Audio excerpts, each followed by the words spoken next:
So we'll see what they can do at a venue that hasn't shown them much success over the past couple of years. Brianna's made her way over to the Melbourne camp in the build-up to the game, which is about 14 minutes away. She's downstairs with Troy Chaplin. Down to you, Bri. Thanks, Aaron. I'm here with Troy Chaplin, the assistant coach for the Melbourne Demons. Troy, a win against the top of the table Freo last week. It's a pretty big deal. How were you able to achieve that? Oh, look, I thought our boys played really well right across 4 quarters. Got challenged a few times as well. I think we were down by 17 points 3 times throughout the course of the game. But I thought our pressure and our ability to just take the game on late was a little bit clunky later in the game. But they just keep fighting, our boys. And, yeah, to knock off Freo last week was a fantastic reward of a lot of effort. And a win tonight could see you jump above the Crows and Cats into 5th spot. How hungry are the boys?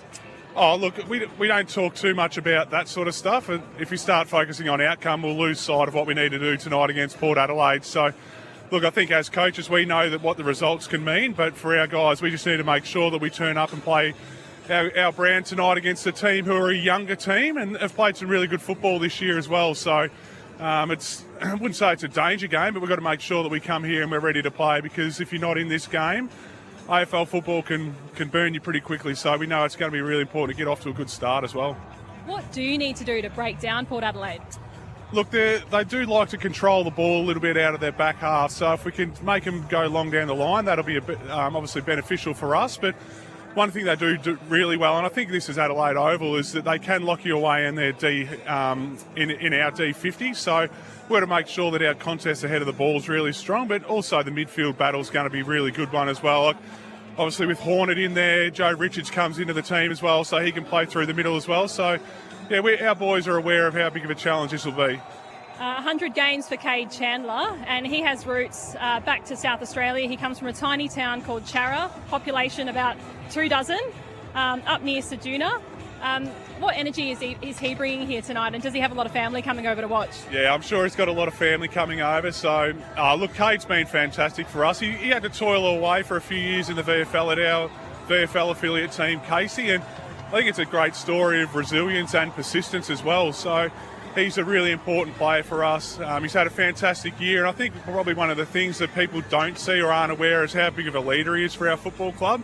He's really grown in that this year. So it's been a great story. Like, Charra's miles away. I know his neighbour is Polkinghorn that plays at the Cats, and from door to door as a neighbour, I think it's 45 minutes. So that's how big the farms are. But look, he's a fantastic kid, good country boy, and we're glad that he's at our footy club.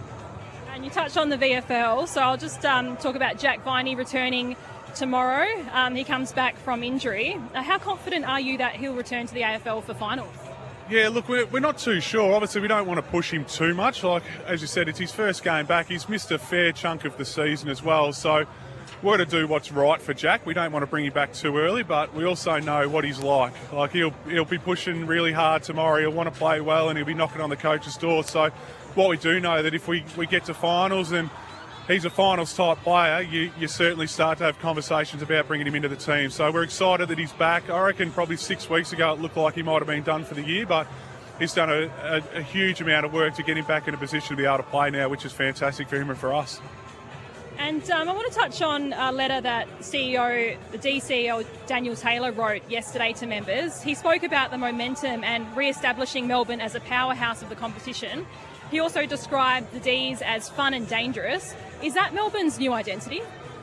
Oh, look, I think externally there's been a lot of talk about how the way we're playing. Like, we've become a bit of a high-scoring team, and we want our supporters to be able to come to games and enjoy the football, and I think we've done that this year. But I think probably what gets lost in it is our ability to still be a really contest-heavy team. Like last week against Freo in particular, our contest was really good. Like, our boys are up for that type of fight, but probably the thing that we've added is our ability to execute forward of centre and start to score. So, look, if people want to call us fun and dangerous, that's a great tag to be able to have, but we've just got to make sure we keep performing and keep winning games, because then you can be fun and dangerous.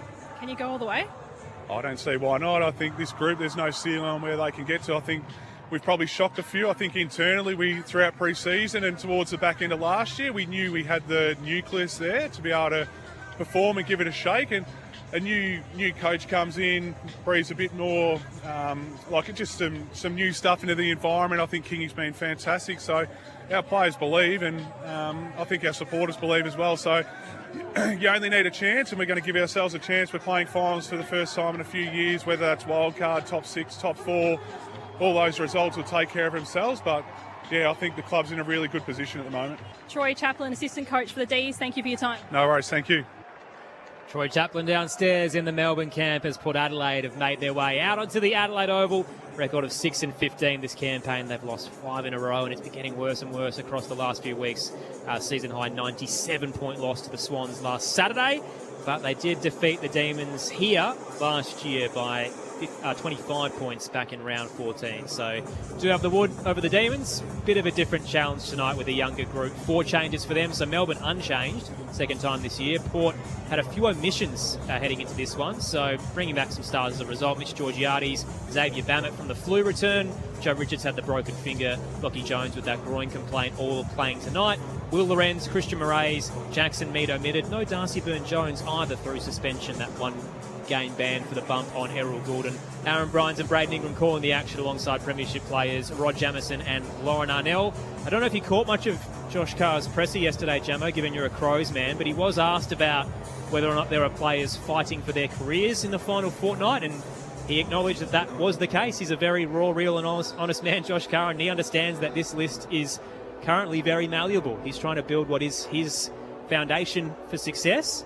There are guys out there who are out of contract, some who have now been omitted tonight, and some who, you'd feel like should be in the 23, like a Brandon Zerk-Thatcher, but someone like a Dante Vicentini's playing his role. So there's a lot at stake for these Port guys tonight. Yeah, look, it hit this time of the year and you haven't made finals, well, then the team's going to change majority of the time.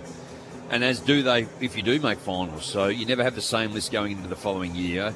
Surprise for me for Port tonight, they haven't actually got an interchange on the bench. Out of their 5, so they're gone talls again and all forwards and mids. There's no defence.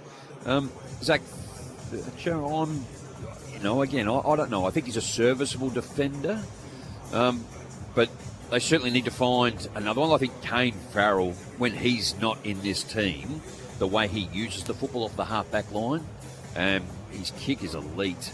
So they've kind of done with Joe Berry. So he's averaging 23 touches in the last 2 in this new role. So again, Josh Carr moving the magnets, figuring out what he's got. Well, I think Stephen King's done it, hasn't he, too? Josh Fraser's done it. You have a coach that's in there and they just throw things around a little bit and try a few things, and it just lights up a player in a different way that you didn't know they have. Jack Steele coming into the side like a captain of a club, and they let him go, and look what he's doing in the middle of the ground for Melbourne. They're almost the testament of consistency, the D's, because Stephen King has had essentially the same midfield mix all year. It's been Steele, Keziah Pickett, Sparrow, and the 4th rotation was Windsor for the first half, and now it's Fitzgerald once they got him in the mid-season draft. And that's it. They don't rotate anybody else in. Maybe Jack Viney might come back in now that he's playing in the 2s this weekend, but otherwise they've had a game plan that's essentially stuck with them for the year. The only thing they've really missed the first half was Rivers with his injury and also Bowie. So they had 2 half-backers who were unavailable. Once they came back, probably helped with their tear in terms of their run. So Melbourne right now, it feels like they're clicking. In terms of the sides that are at the top of the ladder, Fremantle have had 11 guys play every game this year.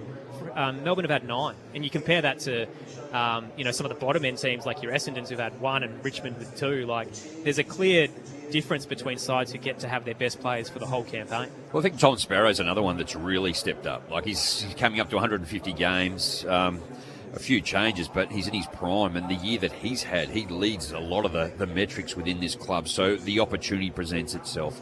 Keziah Pickett, get him into the middle more, get him forward.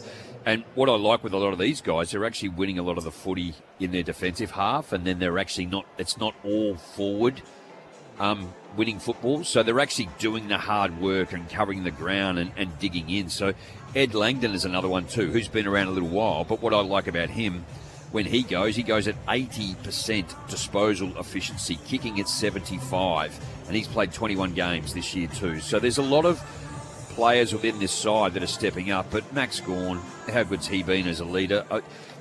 Everyone's sort of talking about he could be the greatest ruckman to ever play the game. If he gets another All-Australian Blazy this year, he'll be the first player to ever have 9, which I'm sure he tells you that he's the best, not only in his position, but maybe ever, the way that he's going about it. It's terrific at his age that he's still got another year to go in his contract and could keep going. So they've got some stars, the Ds, and Tom Sparrow's the funny one, Lauren, that Port Adelaide were obviously in the hunt for him, given he's a South Australian. Tom Morris reporting during the week that it sounds like Demons have signed him to at least a 5-year deal moving forward, and cheekily the D's, when they named their team this week, the graphic for it was Tom Sparrow. So I think he's certainly going to stick around with this group given the success that they've had. Well, it makes complete sense if that's the club that's invested in him, and you can see the success that's building. And you've already had success in the Simon Goodwin era. It makes complete sense that you'd stay put, particularly if it's going to be a long-term deal and 5 years. Any player would stay. Just quickly as well, Jamo, the Dante Vicentini move, so 3 ruckmen, but one of them's playing key defender. Bit of David Pittman there. You've seen a ruckman be remoulded. Could it happen again? I don't know enough about Vicentini around that. I can talk about Pitto. He was incredibly fit. He was a top 6 runner at our club. So he could do that type of role, and Blighty put him to centre-half back a lot of the time. Got a little bit scared at times, didn't want to go to the big guy, so I had to do that. I can tell you Dante Vicentini is scared of no one. Once he steps over that white line, he's as competitive as it gets, and I think that's what would work in his favour as a defender. I wouldn't have pictured it myself, if I'm honest, but he's certainly got that aggression that would terrify most forwards who'd just like an easy lead-up ball. What about Harry Ram? Where do you see he's best? It's only early. He was injured early, and they're playing him at full-back. Is that the right role? I think so. I mean...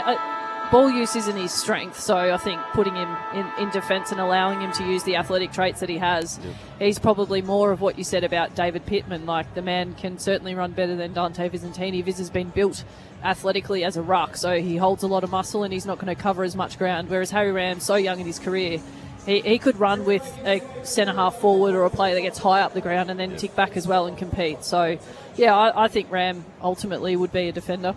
I love a stat, Jamo. So this is his 6th game tonight, but Harrison Ram hasn't lost a contested defensive one-on-one this year. So if you get to stand alongside him, he's a specimen of a young lad, and he can run, as Loz just says too. So it can only be upside. It's just finding, I think, the right role for him. Coin toss has just occurred in the middle. The crowd's slowly building, but it's still relatively thin. It's probably going to be the lowest they've had this year. Port Adelaide for their final home game of the season. I've never seen the hill kind of so patchy. You can see the grass. I feel like we haven't spotted it in months. So hopefully there's more coming in as we get close to the game, but we're minutes away, and Brianna Fiore had her eyes on it downstairs, making her debut tonight on ABC Sports, so congratulations to Bri, but braving the cold weather tonight. What's it like down at Glenn level? Thanks, Aaron. It looks like Max Gawn won. He was pointing to the riverbank stand. A couple of umpires were in the way, so we didn't quite catch it, but it's 12 degrees, no rain, a lot nicer than last week. Didn't bring my umbrella, and the wind's blowing from the east-south-east and slowly filling up. I think you're bang on the money, Bree. The forwards for the D's headed towards the southern end, the right-hand side of your radio dial. So looks like Max Gawn won the toss, decided to head to the riverbank stand. It is Port Adelaide and Melbourne on ABC Listen, and if you want to hear the other game quarter time, Hawthorn and Collingwood tied at 15 apiece. You can jump on the Listen app and hit the AFL button. Last time this season, so I'll let you hear it. Port Adelaide fans, albeit only about a quarter of them, singing Never Tear Us Apart.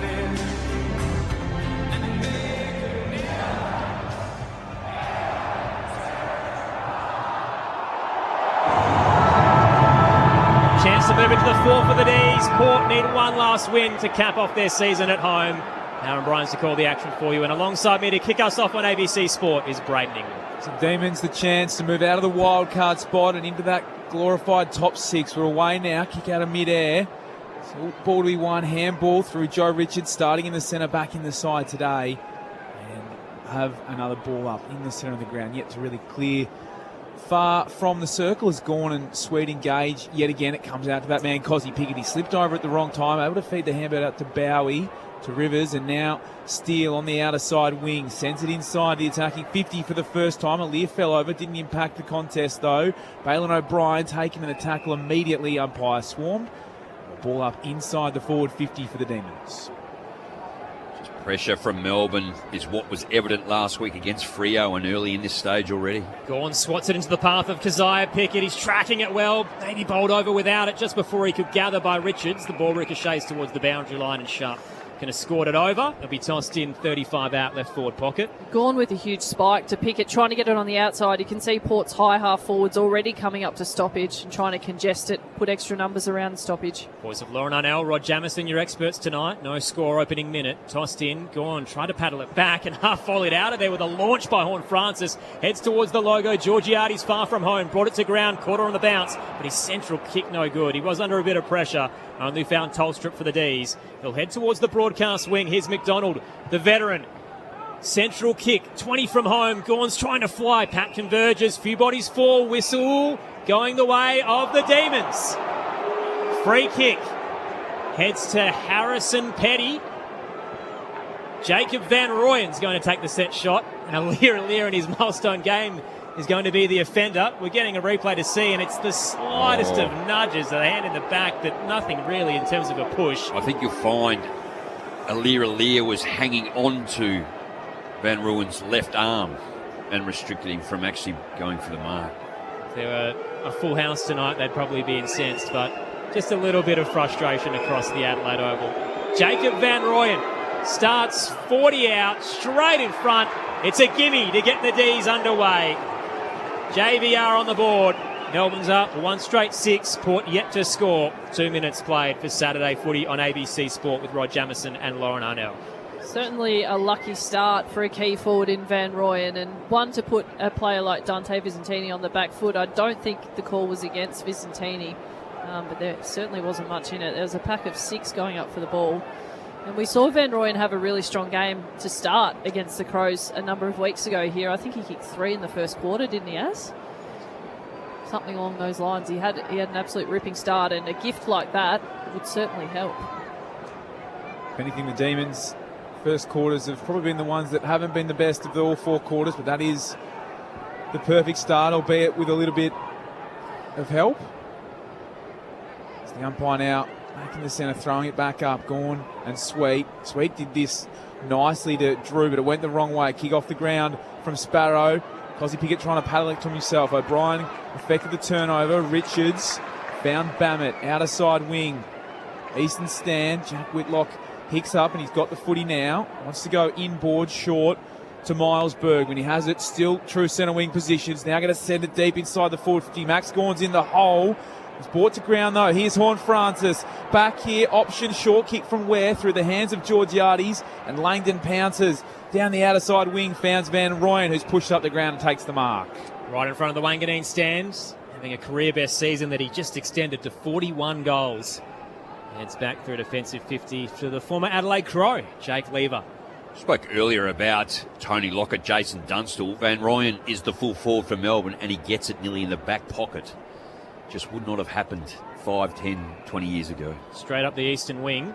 Players converge on the drop, and falling into the footy as Bergman is tackled in the process. Just an indication of how hard teams now press down to make it difficult for their opponents. Seized by 6, quick ball up, so Max Gawn couldn't get there in time. Sweet tapped it down. The clearing kick went straight down the throat of the Demons defenders, and Jake Lever gobbles up the Drew entry. Melbourne will settle it right half back. Tolstrup really finding a lot of the footy this first rounder as he comes into his own. Kicked a little bit too heavy, trying to get it to Petty out the back door. Alir squeezed a kick out towards Marshall, who gathers, handed it off to the run of Berry, but smothered by McDonald coming the other way as it ricochets towards the benches. A nice little start offensively for Alir. Left foot, little toe poke to Todd Marshall was as good as it gets for a key defender. Intrigued to see how the D's used Tolstrup tonight. He's gone to Murphy Reid and Christian Petrarca in the past 2 weeks and kept them goalless. He's on Durden here at the moment, back into play. Even ruck tap, and Jason Horn-Francis came bombarding through. He's going backwards at the moment, turns it around the corner eventually, and it's going to be intercepted. Didn't get full purchase on that, and it was Tolstrup who intercepted it. Goes short, barely 15. Richards did well and got a fist in. Sparrow was able to recover, and they've gone back here to Cosy Pickett. Broadcast side, still true centre wing position, and Taking the mark here is Langford. Plays on and sends it deep in the Petty direction. Fritsch there as well, but it's Petty. Almost got it. Got it at ground level. Handball to Fritsch around the corner. Bouncing. Clean ball, but it's off to the left-hand side. Almost a disaster there for Jacob Ware. It is just the one behind. The Demons 1-1-7. The Power yet to score. 6 minutes played here. Saturday Night Footy on ABC Sport. Lockie Jones brings it back in. Pinpoint pass. Dante Vicentini in his defensive role has it at right half back. Big man with a nice ball drop.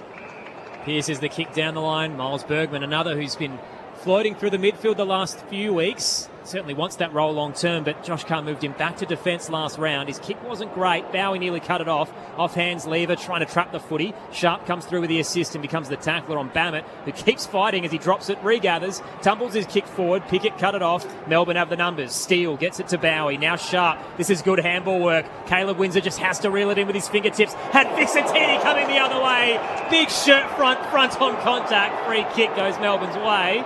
A kick down the line anyway to Van Rooyen, who has it at the attacking edge. He'll turn around on a dime and spots Petty on the march. Hit him, lace out. Did he drop the mark uncontested? Kick smothered by Lyon. Port Adelaide get the turnover. Here they come through the eastern side. And it was Bammett who hit up Whitlock, who's pushed up to right half back.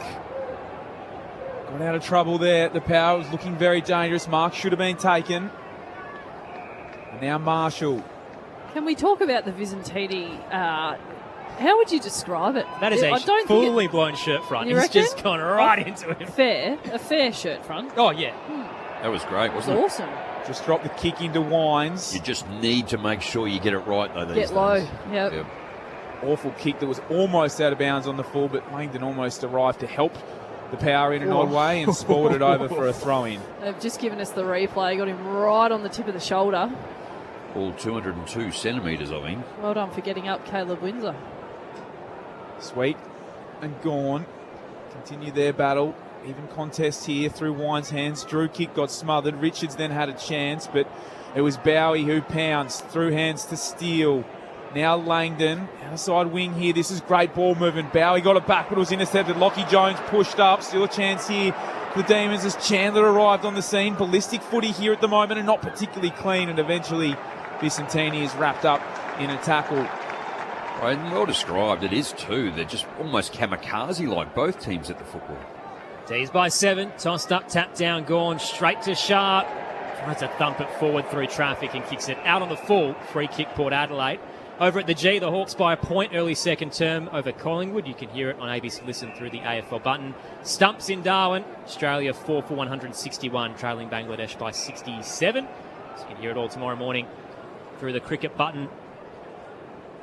Brought back into play. Richards down the line. He's looking for Sweet. Got front position on Gawn. Knocked it down front square. Unable to gather though was Whitlock. Lever gets the clearing kick for the Demons. Petty marks. Left half forward. Turns towards the corridor. Kick to Langford. 45 out. Dropped it. Follows up and then up around the footy. Burgoyne's buffeted it off it by his teammate. Ball shoots out. Chandler can hand it to Fritsch. Dangerous areas for the D's. He'll screw the kick towards the centre. And the mark's taken 30 from home by Tom Sparrow.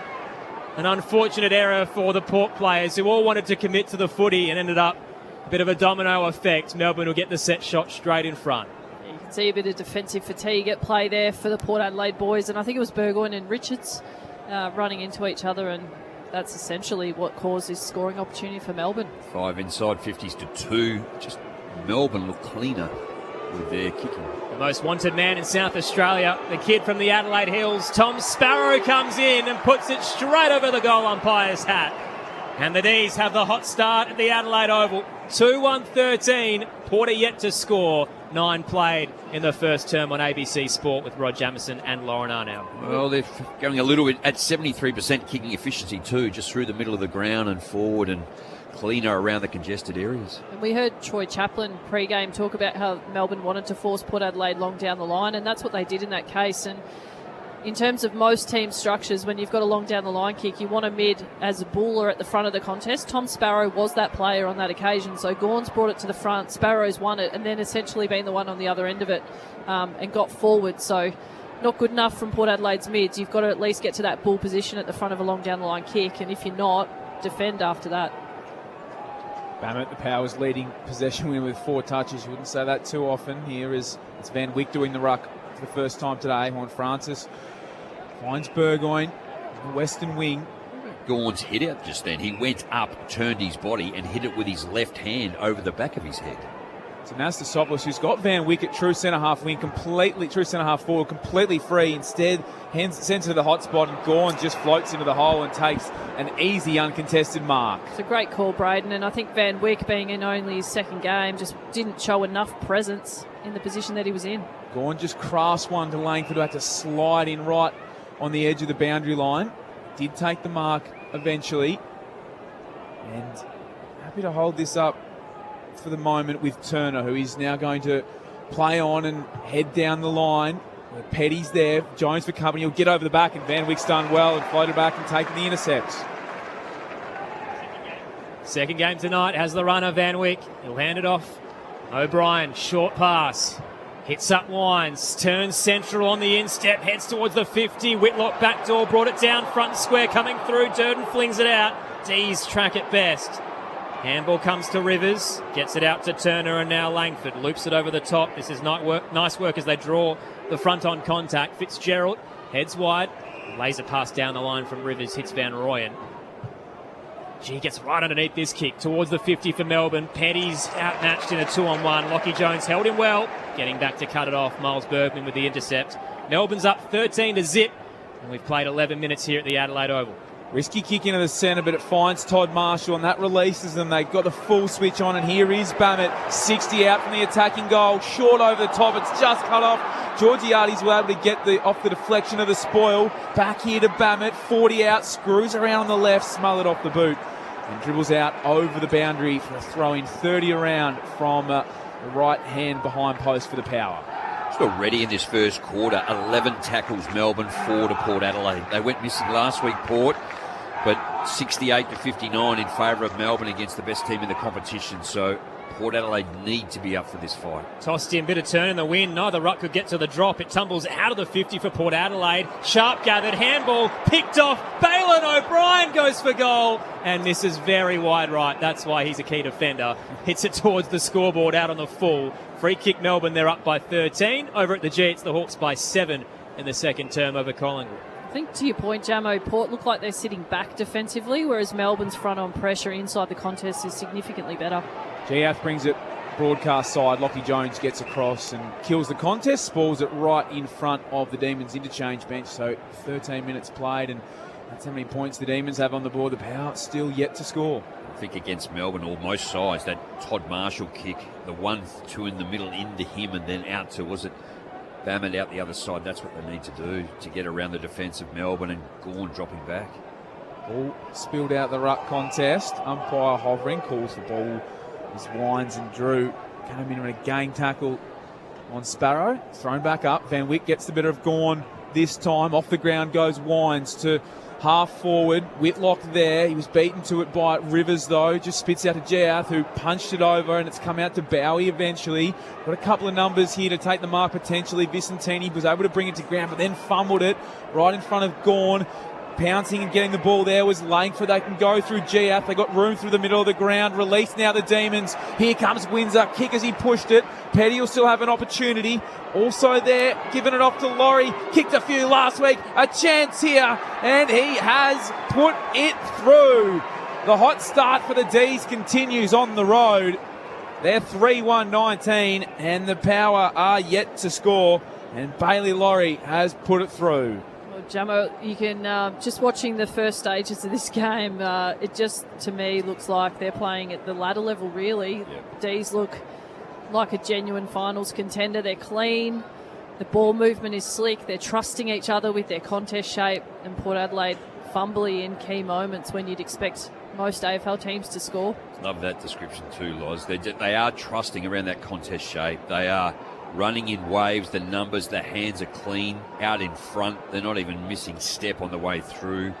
And I just love to see teams give it to a teammate in a better position every time and keep the footy moving. It's hard for any midfield or defence just to get back and swap.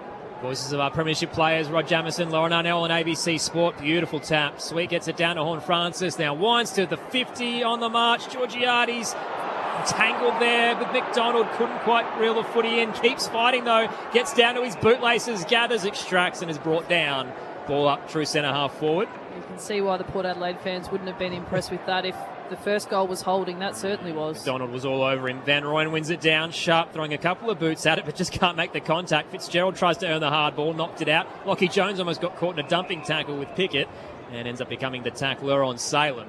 It's moved its way to the centre square now. D's up 19-0 in this opening term at Adelaide Oval. Taken out of the ruck by Sweat as he barges through. Kicks across the body. A helicopter entry. Rising his lever. Trying to look for Jaff. Didn't quite hit him. Bammett handballed into the Melbourne defender. Ball ricochets out like a bar of soap. Picking it up. Turner gets it to Pickett. Trying to break away from Georgiades. Back towards Turner, who just thumps it out of there. A hit and hope. Port were well set. Vicentini cuts it off. The ruck turn key back. Has it right bang in the middle near the centre circle. Harry Ram ignored him and sent it deep inside the forward 50 in the Whitlock direction, and he just got a lesson from Jake Lever, who bullied him out of the way. And he'll go to their lesser forward too, just to try and manhandle and win contests. Sent it down the outer side wing, and it was Laurie who roved it, banged it on the boot. It's bouncing towards the boundary line. Alear against Fritsch, and Alear, he left his feet, left Bailey all alone, sent it in deep. Number 4 coming up as Kay Chandler in his milestone game walks in and bangs it through. In game 100, that's a nice way to start for him. And the D's, they are off and racing 4-1-25. And it is ominous for the Power, who yet to score at the 17-minute mark. Saturday night footy on ABC Sport. Well called, Braden. It is absolutely ominous. And I'm just going to take a moment to have a look at the AFL app. I'm pretty confident they have GPS trackers.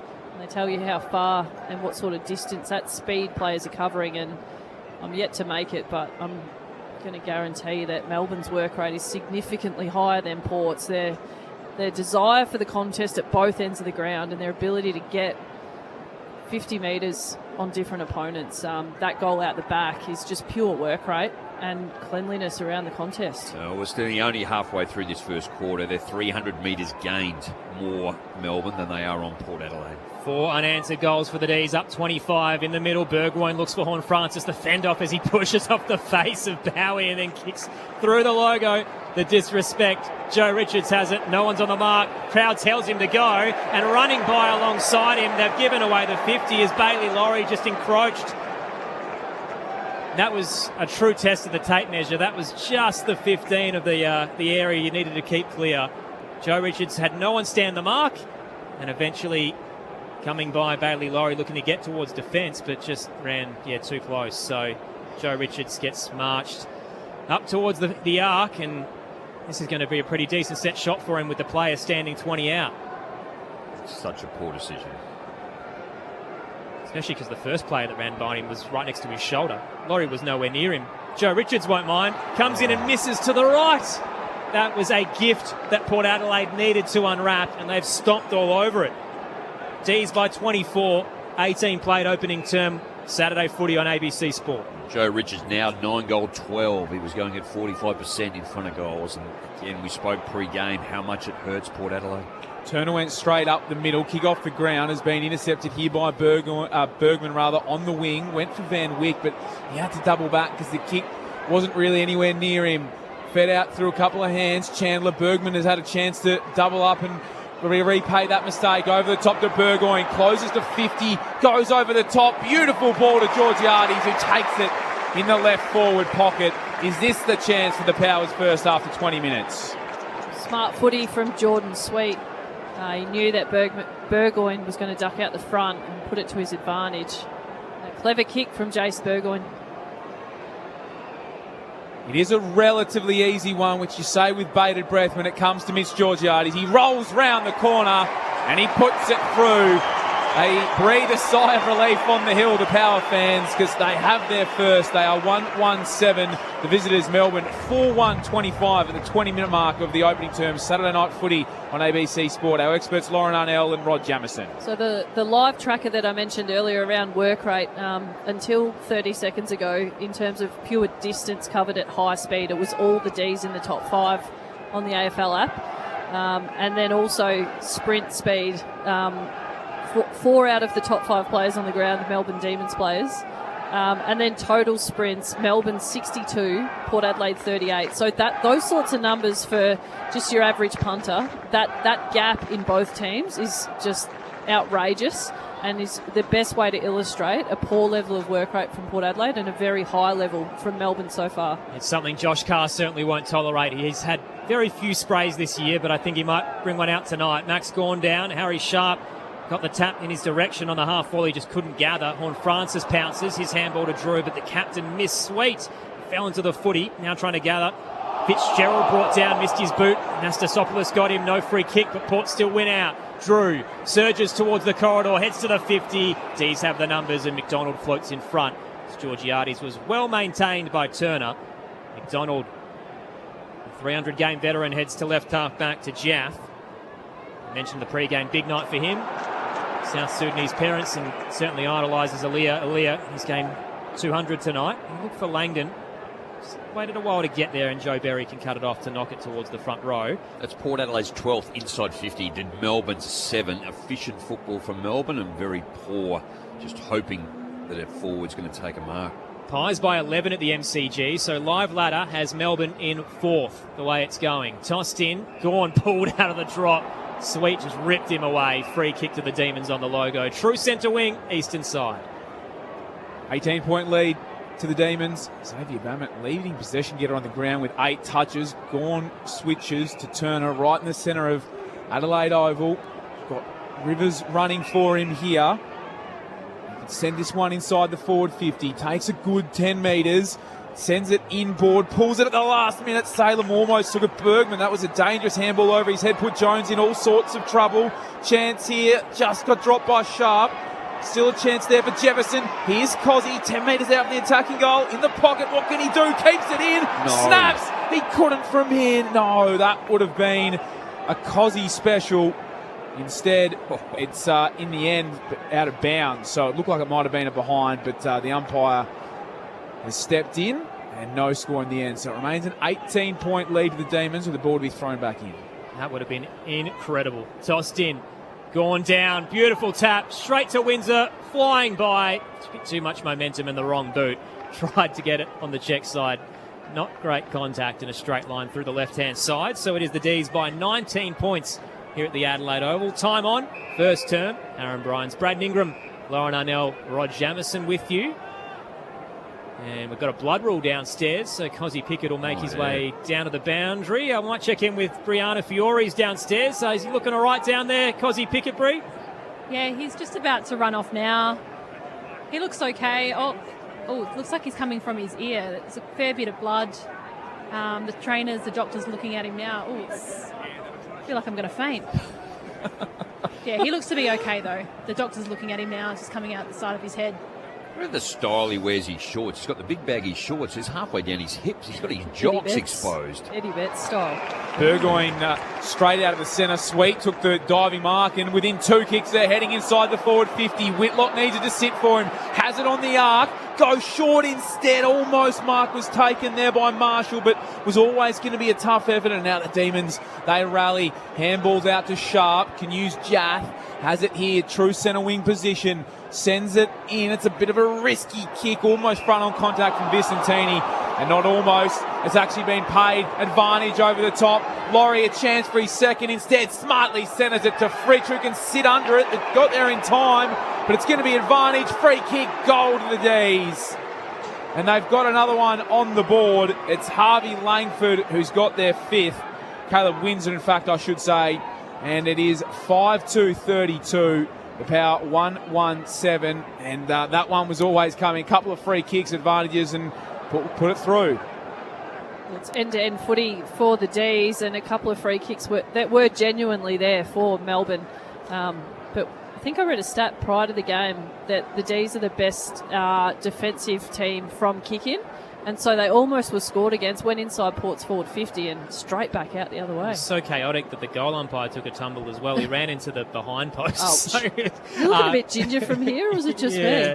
Brianna Fiore downstairs on ABC Sport. They've just taken Cozzy Pickett down to the rooms. They're holding a fair few bandages, so hopefully he's okay. Just highlighting again, 13 inside 50s now, Melbourne 9, but the last 4 rounds, they say Melbourne have won defensively 50 ground balls more, and they're ranked number 1 in the comp. So if Port Adelaide just keep bombing it away, don't hit a target, it's going to come out of there with some heat. So out of the middle, knock forward for Port Adelaide. Going to go too far though. Melbourne clear it back through the centre circle. Couple of flies, including Josh Light. Knocked down Bailey Laurie, front and square. Heads in the Fritsch direction, 25 out. Aaliyah right behind him, breathing down his neck. He brings it to ground, gathers. Bailey Fritsch needs a kind bounce, tumbling it towards goal. And Bailey Fritsch is able to convert for his first of the night. What a run he's on right now, their 5-time leading goal kicker. The D's up by 31 points, and we've still got 4 to go in the first. 6-2-38, plays 1-1-7, 26 gone on ABC Sport with Rod Jamieson and Lauren Arnell. He kicked 2-5 last week against Fremantle, and just the spread of goal scorers for Melbourne.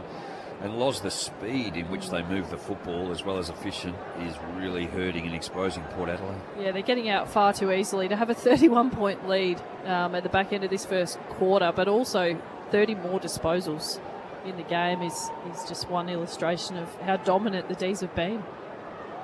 We've seen Josh Carby pretty patient with this group, not too many times as he had to give them what for so far this season. This might be the moment here as it's another centre clearance coming for the Demons, bouncing towards Lockie Jones at left half-back. He's being pursued by Chandler. Kick inboard. Found Richards. Was a little bit tight, but got there. Over the top to Sweet, just inside the centre square. Wanted to give the running handball to Lie, but he was already past him at that point. That's a better kick into the centre. It's the Brownlow medalist, Ollie Wines. Moves freely. Sends it in deep. Looking for Whitlock, and that's a beautiful mark from the young man. He is one of their great white hopes. And this is a great opportunity for their second. He'll go back 30 out, slight angle. It's a clever build-up from Port Adelaide, and love that from Ollie Wines. He's been one of Port's better players over the last month. And Jack Whitlock probably taking advantage of the fact that Lever wants to sink off him and go third up. So there was no body contact on Whitlock. Gave him a nice run and jump at the footy, which we know is a weapon for him.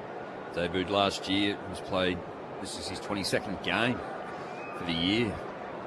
Presents well. Going at a goal again. Quick kick to 22-23 this season. Got pretty close to the man on the mark, and it's whacked into the left hand behind post. There's that inaccuracy. 1-2-8 the power. And even 6-2-38 at the 28-minute mark of the first term. Let's head downstairs to Brianna Filray. Cozzy Pickett's just come back out. He looks set to go. He looks all good. Great news for the Demons fans. They've had a pretty good night already so far. Trent Rivers goes high and long to the eastern side. Big fist backer it came from. Bammett for the power. Gives it off towards Georgiades, who's knocked off his kick towards the 50. And a little long in the end. Just heavy to the goal square. Tom McDonald gets back against Whitlock, and Georgiades has to catch his breath off a bump. McDonald heads to the broadcast wing. Langford in the hole. A couple of Port players just kept out of the drop. Takes the mark. The Demons surging now up to right half forward. Burgoyne well scouted. Gets back young Jace, who's fresh off a career high 34. Switches with Aaliyah through defensive 50. Now in the right back pocket. Harrison Ram has it for the power. Finds Joe Berry in the back pocket. Vicentini pushes up. Still yet to clear the defensive 50. It's had a very good first quarter. Risky kick and got through to provide a spoil. In fact, infringed was Ollie Wines, so they'll get the free kick. Just like to tick into the 30th minute of this opening term. Lai took his measure after receiving the footy, sent it to half forward, and it's Daniel Turner who, since he's come back into that side again, he's made a real difference. He takes the intercept mark with his side leading by 5 straight goals. Moves it on, and Burgoyne, he drops a mark that he should have taken. That's another easy skill error. There's been a few of those so far. Off the ground, the kick went. It was smothered immediately. Wines in there, fed the handball out. Another kick off the deck goes not particularly far. Scrappy footy here at the moment. Wines a little bit sore as well. Eventually it comes out to Lie. Couldn't get the handball away, and the umpire has to step in. Stoppage on that outer side wing. Still a 5-goal lead here for the Power. Tossed up, Sweet down, looking for the boundary line. Richards throws a boot at it against Sparrow. Gets enough to tink it up to right half forward. Durden matching up against Rivers there. Tolstrup waiting at the back. The D's again just have enough numbers to navigate their way through. Steele down the line to Sharp. The former Lion who's really starting to settle at the D's now. Down the line, Jefferson forced to spoil from behind, waiting front and square. Fritsch gets it to Langdon. Tumbling kick entry. Cade Chandler, tight angle for a magnificent finish. Welcome home, Cade. Doubles up in the opening term in his milestone game as well. The kid from Chowra is almost 600 Ks north, and he returns home kicking 2 in the first term. It is Melbourne by 36 points as we close in on quarter time on ABC Sport. 7-2-44 plays 1-2-8. Jamo, I'd love to ask you, being the premiership defender that you were, just your views on the defensive structure of Port Adelaide, because we know that Melbourne are good, and they are. I don't want to miss that point in this call. Melbourne are a really good side. They're playing good footy, but the defensive positioning from Port Adelaide, they're just caught in between. I think I watched that passage of play. Every Port Adelaide defender was actually behind their immediate opponent. What I liked about what Melbourne did then, you actually had Fritsch lead over to the contest. He stayed down. Jefferson went up, brought it forward, and Fritsch takes the handball at the front and then moves the footy forward. So Port Adelaide are finding themselves behind. Even looking at it now, here we are. Look at every Port defender 1 to 2 metres behind their immediate opponent. They need to be tighter, even in front of them. Dying stages of this first term. They will get a free kick here through Joe Richards. We need to move quickly if there are any chance of getting a late score. He just bangs it in deep. Gawn's in the hole yet again. McDonald came through. It's off a pair of hands. Still to be one. Lever out to Rivers. And they'll clear the danger yet again as that brings to the end what has been a barbaric first term, you'd have to say, for the Demons. They have come here and taught the struggling Power a lesson at quarter time on ABC Sport. It is the Demons 7-2-44, the Power 1-2-8. Goal kickers at the first change for Port. Their only one was Mitch Georgiades, who continues what will be his leading goal kicker season with 43. For the D's, 2 to Kane Chandler in game 100, the Norwood product, just signed a 5-year deal in June. Meanwhile, for the Demons, all individuals, so Van Rooyen, Windsor, Laurie, Fritsch, and Sparrow as well. And immediately, Port Adelaide have been pulled in on the logo by their stand-in skipper, Willem Drew. And it's all happening out there in the middle. Josh Carr. So I haven't seen that this year. I've done quite a few Port games. Josh Carr has steamed out of the bench area for Port Adelaide and gone straight to him and said, come in right now, boys. I lost him in the flurry of bodies, but you can see him gesturing pretty avidly down there on the logo. So the players are being told immediately that is not good enough in terms of their effort so far this evening. It's the D's by 6 goals. We'll unpack all that we're witnessing for you right now in a moment's time on ABC Local Radio, News Radio, Sport Digital and ABC Listen. This is Saturday Footy on ABC Sport. Okay, let's do it. The ABC Listen app now has a space just for kids and families. The only place for new episodes of Bluey Listen Along. Radio, podcasts and routines. Everything families need anytime on the ABC Listen app. This is the 2026 AFL Premiership season with ABC Sport. Jacob Van Rooyen starts 40 out, straight in front. It's a gimme to get the D's underway. JVR on the board. Melbourne's up, 1 straight 6. Port yet to score. Burgoyne's buffeted off it by his teammate. Ball shoots out. Chandler can hand it to Fritsch. He'll screw the kick towards the centre. And the mark's taken 30 from home by Tom Sparrow. Tom Sparrow comes in and puts it straight over the goal umpire's hat. Here comes Windsor, kick as he pushed it. Petty will still have an opportunity. Also there, giving it off to Laurie. Kicked a few last week. A chance here, and he has put it through. The hot start for the D's continues on the road. Left Bailey all alone. Sent it in deep. Number 4 coming up as Cade Chandler in his milestone game walks in and bangs it through. Bailey Laurie front and square, heads in the Fritsch direction, 25 out. Aaliyah right behind him, breathing down his neck. He brings it to ground, gathers. Bailey Fritsch needs a kind bounce, tumbling it towards goal. And Bailey Fritsch is able to convert. To Langdon, tumbling kick entry. Cade Chandler, tight angle for a magnificent finish. Welcome home, Cade. The AFL on ABC Sport. On radio. ABC Sport Digital Radio. And ABC Listen. One-way traffic in the opening term. It's been the perfect start for the Demons, not only here but at the MCG. Collingwood lead Hawthorn by 22 points there as we head towards half-time. You can hear it on ABC Listen through the AFL button. But the context of that is if Hawthorn lose and Melbourne win, the D's will be in fourth tonight with games to play tomorrow. Melbourne leads 7-2-44, Port Adelaide 1-2-8. So that margin at quarter time, 36 points. Aaron Bryans and Braden Ingram with you alongside Lauren Arnell and Rod Jamieson tonight. Josh Carr, unhappy with the effort, immediately steamed out to his group, brought him in before they even went into their lines on the logo to give them a certain message about their performance in that opening term. We can only speculate on what happened down there, but it looked pretty avid, Lauren Arnell, in terms of what Josh Carr would have to say to them. You had the numbers as well during that term in terms of their effort, but it just, for a Port side that has been competitive against the best through most of this year, their biggest loss of the season last weekend to Sydney, 97 points in it. If they continue this effort, it might be eclipsed tonight. Yeah, I think that's the biggest issue right now for Port Adelaide is they're being beaten inside the contest, and Melbourne look like a top 4 team, which everybody knows that's about where they are, and it's only going to be percentage that leaves them out of the top 4. But the response from Port Adelaide when challenged is as poor as I've seen all year. I missed the Sydney game last week, but it's unacceptable. You can accept a young team with a lot of changes and a lot of key injuries, not winning games against a top 4 side, but you can't accept a lack of effort, and that's what we saw in this first quarter. And I'd like to make sure we do put a focus on Melbourne because they were exceptional. And I think the 7 goals to 44, maybe against other teams they don't score that heavily, but their footy was that good.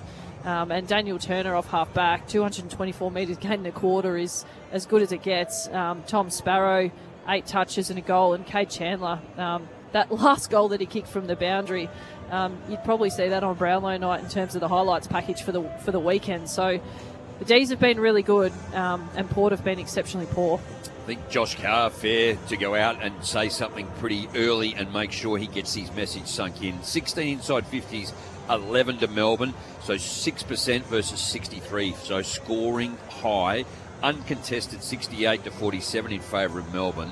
The tackling from Melbourne 27 to 18, that was an issue last week too. Sydney had 61 tackles, Port Adelaide 42. The effort was poor. Tackling inside 50, once again the pressure from Melbourne 4 to 0 when it's gone inside the forward 50, and disposal efficiency 28 more disposals to Melbourne. 400 metres gained more in that first quarter. Melbourne going at 73%, Port going at 62%. So lots of areas of concern. There's another number the GPS and the high-performance staff roll out that you never want to see, and it's how hard you work in offence and how hard you work in defence. And the AFL app's giving it to us, right? So this is the worst bit for Port Adelaide. Top 5 players on the ground for speed in attack are Port Adelaide players. Top 5 players for speed in defence are all Melbourne players. So if you need another picture of work rate, D's more than willing to work defensively when it's not going in their way, and they still put 7 goals on the scoreboard. It was always going to be a difficult matchup, but it's your last home game of the season. You're farewelling some great club volunteers. It's Alia's milestone night. Just thought they'd turn up a little better than they have, Port Adelaide, but maybe they've seen the finish line after a gallant season. The last month has been pretty brutal for them, and you just hope they can put up an effort for the rest of the game. We'll find out now. Gawn wins it down. Horn Francis had it scouted and pulled away from the footy before he could really control it by Steele. So a free kick to the Hornet, who had the knee scare last week, and he thought it could have been an ACL, ended up being just bone bruising. Spears it on the 45 to Drew, who releases the run of Josh Lai into the 50. This is a good start, and Todd Marshall takes the mark, getting in front of the pack. And hard landing as well out the back in that contest there for Mitch Zatto, but pops up a little proppy, happy to stay out there. Set shot to come wide left for Todd Marshall, but he is 25 from home. You can only imagine that Port Adelaide have responded to the message from Josh Carr is have a bit of courage about you. Horn Francis gets his hands dirty early, and Josh Lai's run was brave off half-back. We didn't see that in the first quarter, and a good mark from Todd Marshall. He's looked pretty good up front in the last few weeks. 5 goals in his last 3 matches. Todd Marshall, the leading goal kicker a few years ago, back in his prominent spot, and that is the response Josh Carr wanted. Smack bang on a minute, Port Adelaide strike in the second term, and the margin's down to 30 points. 7-2-44, Port 2-2-14. Minute gone here at the Adelaide Oval for Saturday footy on ABC Sport with Lauren Arnell and Rod Jamieson. Well, I don't know if we're going to see the same outcome, the Geelong and Kangaroos game, where the Kangaroos jumped out of the blocks and kicked 7. Then in the second quarter, Geelong responded and kicked 10. So that's the start, Port Adelaide. Hard, low and fast. Get it in there. Make it difficult for the defenders. Back to the centre. Francis, immediately the fact that he was able to get it out of there, win the free kick. Without Butters, without everyone else, he's the man. Joe Richards back in that centre there as well. Sweet climbing over the top of Gorn, but didn't find anyone, although we got a whistle plucked out, and it will go the way of Sweet. So ruck infringement against the Melbourne captain, and back-to-back inside 50s here. He just bangs it in the Whitlock direction. Big fly over the top of Georgiades. That would have been mark of the year. And the crowd was ready to ride it with him too. Came down eventually, Jaff. The D's are going to get it out of there for now. That was a moment and a half, but Vicentini, big applause from the crowd as on true centre wing position. He's taken the intercept mark and got a bit of lift about them. The power straight out of the gates. Berry moves it on immediately. Centre back in the direction of Whitlock. Gorn floats across and takes what's already been a few intercept marks and gives it straight away off to a running Cozzy Pickett. Plenty of steam as he bursts across the defensive goal space and then blasts it out of there straight down the throat of Balin O'Brien. He dropped the uncontested mark. Now he's in a bit of trouble. Walls closing in. Tumbles the kick. Burgoyne tries the screw snap. Max Gorn again, waiting centrally at the top of the defensive goal square. Port look lively. Just need a bit of composure now. Max Gorn heads to Chankworth Jaff. Needs to be precise with his weight. It's right on the boundary line. And the umpire was right in front to deem it in the field of play. Mark paid. Crowd not happy. Jaff heads towards the logo. Flying is Van Rooyen. Knocked it down front and square. Richards for the power. Hands it to Bergman. Horn Francis shovels it forward. Marshall releases Drew. This is a good build-up. And they'll cap it off with Durden. 30 from home, tight to the left. Port Adelaide, absolute rocket from Josh Carr has got them motoring. We talked about the first goal from Tom Sparrow in that in the first quarter, is that when they go long down the line, you need to be front and centre at the contest as a midfield, and Port didn't do it in the first, and Joe Richards showed up in the right spot, won the ball front and centre, and off they go round the other way. It's just the simple things that Port are getting right in the first few minutes of the second quarter. I'm going to say Jath was in the third row of the stadium when he took that mark. It was line ball. I didn't think it was that bad. Oh, I just saw a replay. Corey Durden comes in. Kick is good. Port go bang bang. And this is the power we were hoping to see tonight. Margin down to 24. Demons 7-2, 44. Port 3-2, 20. We've played 4 minutes for the second term on ABC Sport. Brianna Fiore's downstairs. Aaron, after an angry spray at quarter time there, Josh Carr is very happy right now. He's big smile and lots of claps. Well, you've got to be stoked as a coach if you see an immediate response from your players, and 15 disposals to 7 Port Adelaide to start the second quarter. It's only been 4.5 minutes, but you've got to be happy with that. It's exceptional footy, and it's come, Jamo, just from doing the basics. Yeah, the effort, the hard work, getting to it, moving it well, clean, getting it forward early and into the fat side and space to make it easy for your forwards. Has Josh always been coaching from the bench each game? Yep. He has, as a master of the boundary for most of the power games this year. That's where he spent most of his time. The Demons, or all of his time, in fact, the Demons do get the centre clearance here, and here's Chandler, already got 2. This one went through his legs, though, right on the paint of 50. Balin O'Brien to Vicentini. Did well to clear his hands and get it back. The chain of handballs, it's dicey, but they're getting it out of there. Eventually, Joe Richards says, we've got to get it out of the area. Got it on the boot, and Max Gorn again. That's got to be close to his 5th intercept mark. And he is racking them up. They need to keep it clear of the Melbourne captain, but he is sitting in the hole every single time. He sends it in the Petty direction inside the forward 50. It went through Ram's hands. Still a chance here. Jefferson overran it. Chandler, hands and knees, fed it out over the ball. Petty yet again. We are going to have a stoppage inside the forward 50. 45 out from the Demons' goal. The visitors lead it by 4 goals. Tossed into the air. Gorn caught behind. Sweet taps it down looking for Richards. It's an awkward bounce. Gorn follows up. Gets low enough to shoot a handball to Langdon, but buffeted it off the kick and towed it straight to the line. Lasso free. Will and Drew to get it in front of the Wanganeen stand. D's currently by 24, but it was as high as 36. Drew short towards Lai. He retreats to Aaliyah in front of the defensive goal square. The All-Australian defender, second in the league for marks. Kicks well weighted. Hits Bergman just outside the defensive 50. Not a lot to go to now.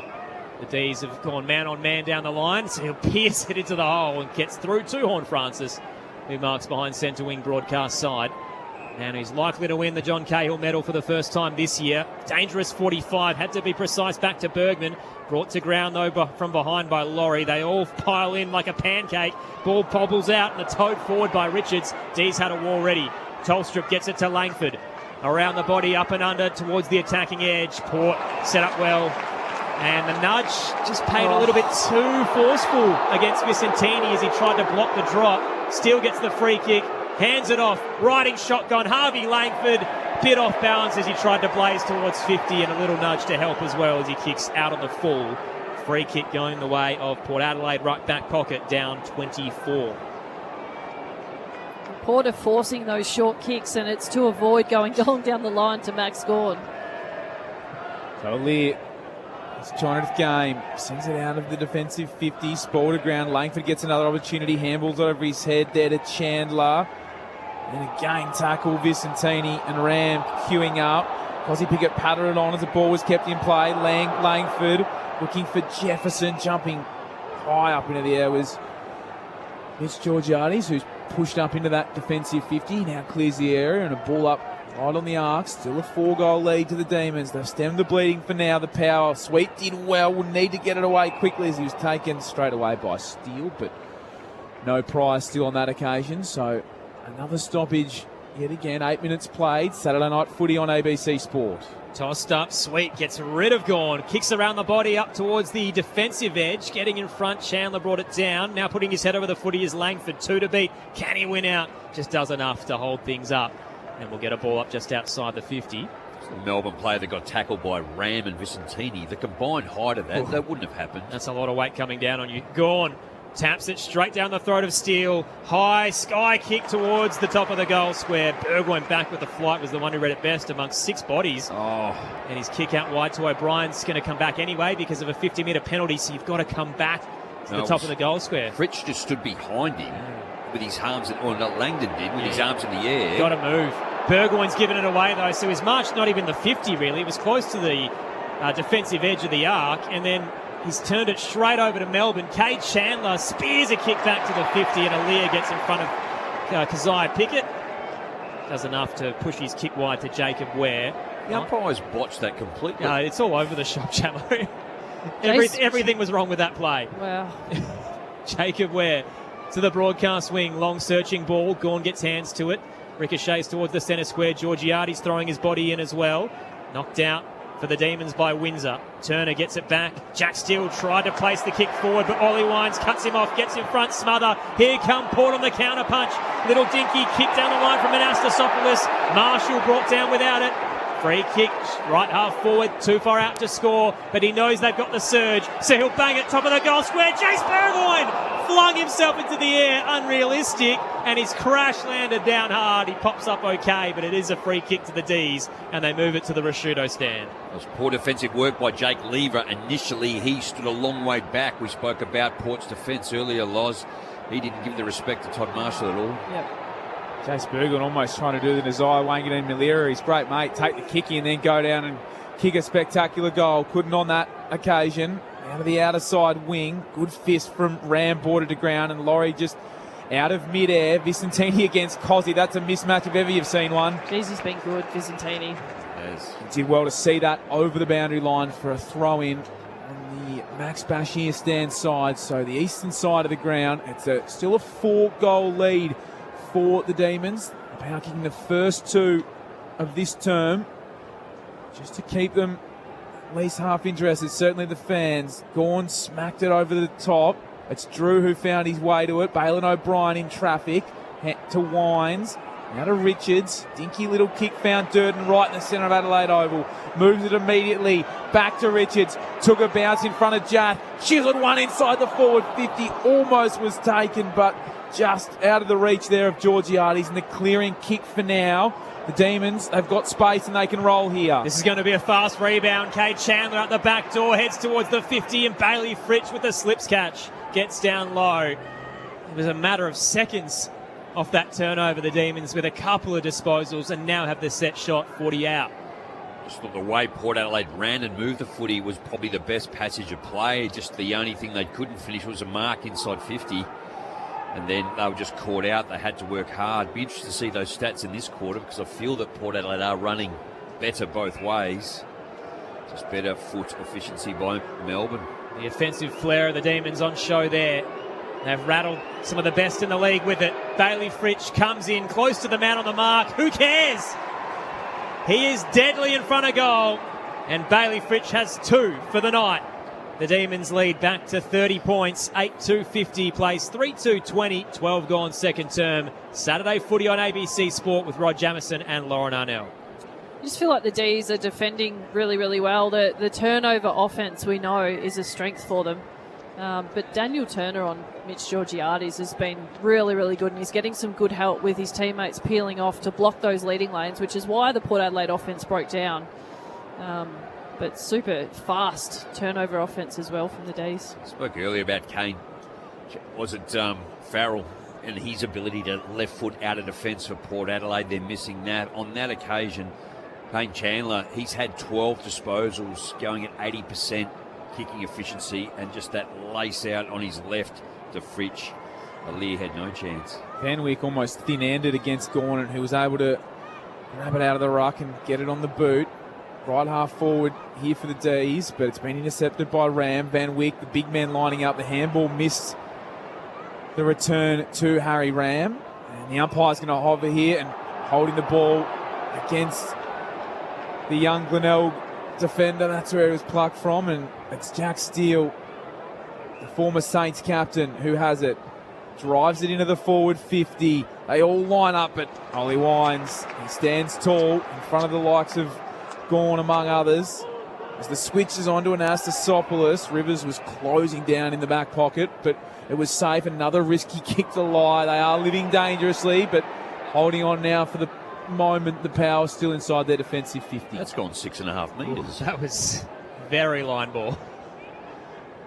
Playing on and opening the angle. Josh Lai heads towards the broadcast wing, slips through the midst of Whitlock out the back door. Georgiades couldn't get low enough. Big fend off from Lever. Hands it wide. Rivers, and now off a step. Sparrow to the 50. Aliir bounces off Jefferson, who hasn't had a great month, and cuts it off for Port Adelaide. His kick's a little short of his target, but well gathered on the half volley by Wines. Tried to release Vicentini, smothered by Sparrow. Works for the Power. The ricochet to Van Wyk. Now O'Brien, he got cut off. Couple of hands in play off the handball. And Langford links up with Fitzgerald. Melbourne towards the 50s. He tries to check the kick to Salem. And the fist and surge from Lockie Jones like a bulldozer as he just blazed through traffic. Knocked it down, got the handball out, and now Port have switched it to the eastern side. Bammett to Burgoyne on the logo. It's Port who are trailing by 30 points but moving the ball forward.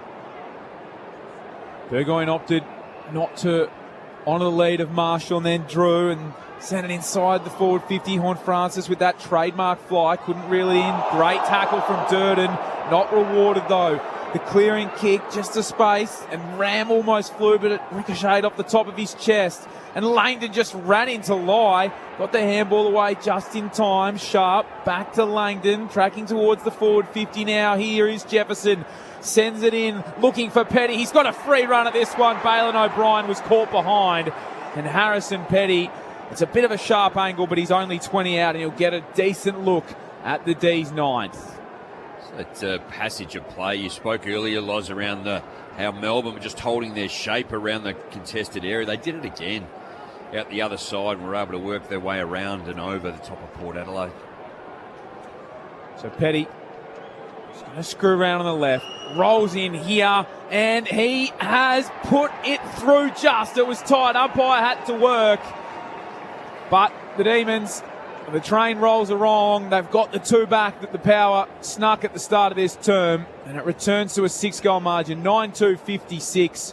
The Power 3-2-20 midway through the second term. Saturday night footy on ABC Sport with Lauren Arnell and Rod Jamieson. Just a greater level of class from Melbourne in this game so far, Jammer. We've talked about work rate, and now that Port Adelaide have lifted in that area, you just see the difference in class level of the two teams that are on field tonight. There's some big names out for Port, but Melbourne's team in general, they're looking very good. We had an opportunity to sit with the Melbourne coaches down at Glenelg gather round, and Troy Chaplin was there, and he was looking to leave the club and go. And with Stephen King coming, he said, it actually feels like a different club, so I want to stay. And just, you can see how he's reinvigorated a number of the Melbourne players, and Petty's probably one. He struggled down in defence. They put him forward, and he's had a good year. Career best season now with that goal there. Van Rooyen brings it down, tumbling kick forward. Burgoyne first to it, brought down by Fitzgerald. Free kick, Port Adelaide. Short pass to Horn Francis. So Harry Petty with 21 goals now in the campaign. Horn Francis just wide of the logo. Had a couple of runners, decides to wait a bit, and now the Demons converge. A triangle on Wines, couple of fists in. Knocked down coming through Bergman. Had Salem for company. And we'll get a ball up close to centre half forward at the moment for Port Adelaide, but the D's have had the last two in this term. Tap down Wines, just pushes through, kicks towards the 50. Couple of D's come together with the fist. Rivers can't quite control it. It bounces off his bootlaces and he collides with Tolstrup. They have a sea of red and blue though. And the clearing kick from Turner to left half back, looking for Chandler. Well entangled with O'Brien, a little bit too egregiously from the young defender. Free kick Melbourne's way. Left half back. The D's are up by 36 here at the Adelaide Oval. Chandler popped it up to Cozzy Pickett. He's not in a massive rush at the moment. And his second touch this quarter. Tries it to half forward. Big fist. First to Ollie Wines, taken by Tolstrup immediately. Just inside the centre square. Another stoppage. 9-2-56, Melbourne plays Port Adelaide 3-2-20. Here is Cozzy Pickett for that third touch. That handball went nowhere though. And an immediate tackle brings Anastasopoulos to ground. Just in his fourth game, kicked his first career goal last week. Quiet start for him. Sweet ripped it out of the ruck and Van Rooyen jumped on him. No prior opportunity. Another stoppage. He likes to do that a bit, doesn't he? Sweet, just grab the footy and get a hold of it out of the air on the contest. Sweet taps it down. Wines quickly wrapped up by Sparrow. Tries to get it to Horn Francis. He just can't step through Fitzgerald there. Kicks up to the attacking edge. Whitlock tried to get the bounce. Overcommitted. It was awkward for him. Turner can pick it up. Uses McDonald for the Ds and now the switch through D50. Lever all the way to the eastern side. Plenty of ground they've made up, but the kick's just a little heavy for Bowie and it tumbles over the eastern boundary line. Jacob Ware will get the free kick. 3-year free agent from the Giants, but omitted 7 times this year, which decides to play on and the walls close in. Just can't really get the gap and had to kick around Bowie. It was a hit and hope, up and under. Tolstrup cuts it off. Gee, this kid's looking lively. Picked 13 out of Subi a few years ago. Braden mentioned earlier, loves a tagging role, but can find his own pill. Kicks down the line. Aaliyah gets in front of Petty to cut it off. Another intercept mark for the All-Australian defender. Kick to Burgoyne. Port moving it well despite the duress. Horn Francis threads the needle with a tumbling kick. Mitch Zadok tried to spear it wide of Wines. Tolstrup again mops it up for the Ds. Uses Rivers, Laurie, and now McDonald as Melbourne head to the Bashir stand. Finds Petty. Last goal kicker for the Ds. On true centre wing position. Waiting for the cavalry to get back to the arc. That's where it heads, and that's good body work from Sweet. Ruckman takes the mark and moves the switch to Joe Berry. Straight away, takes the bounce on the point of the centre square. Georgiades near the bench. He then doesn't mind a bounce. He's got Van Wyck over the top, who's got a little bit of space, the big Ruckman. And he can go back.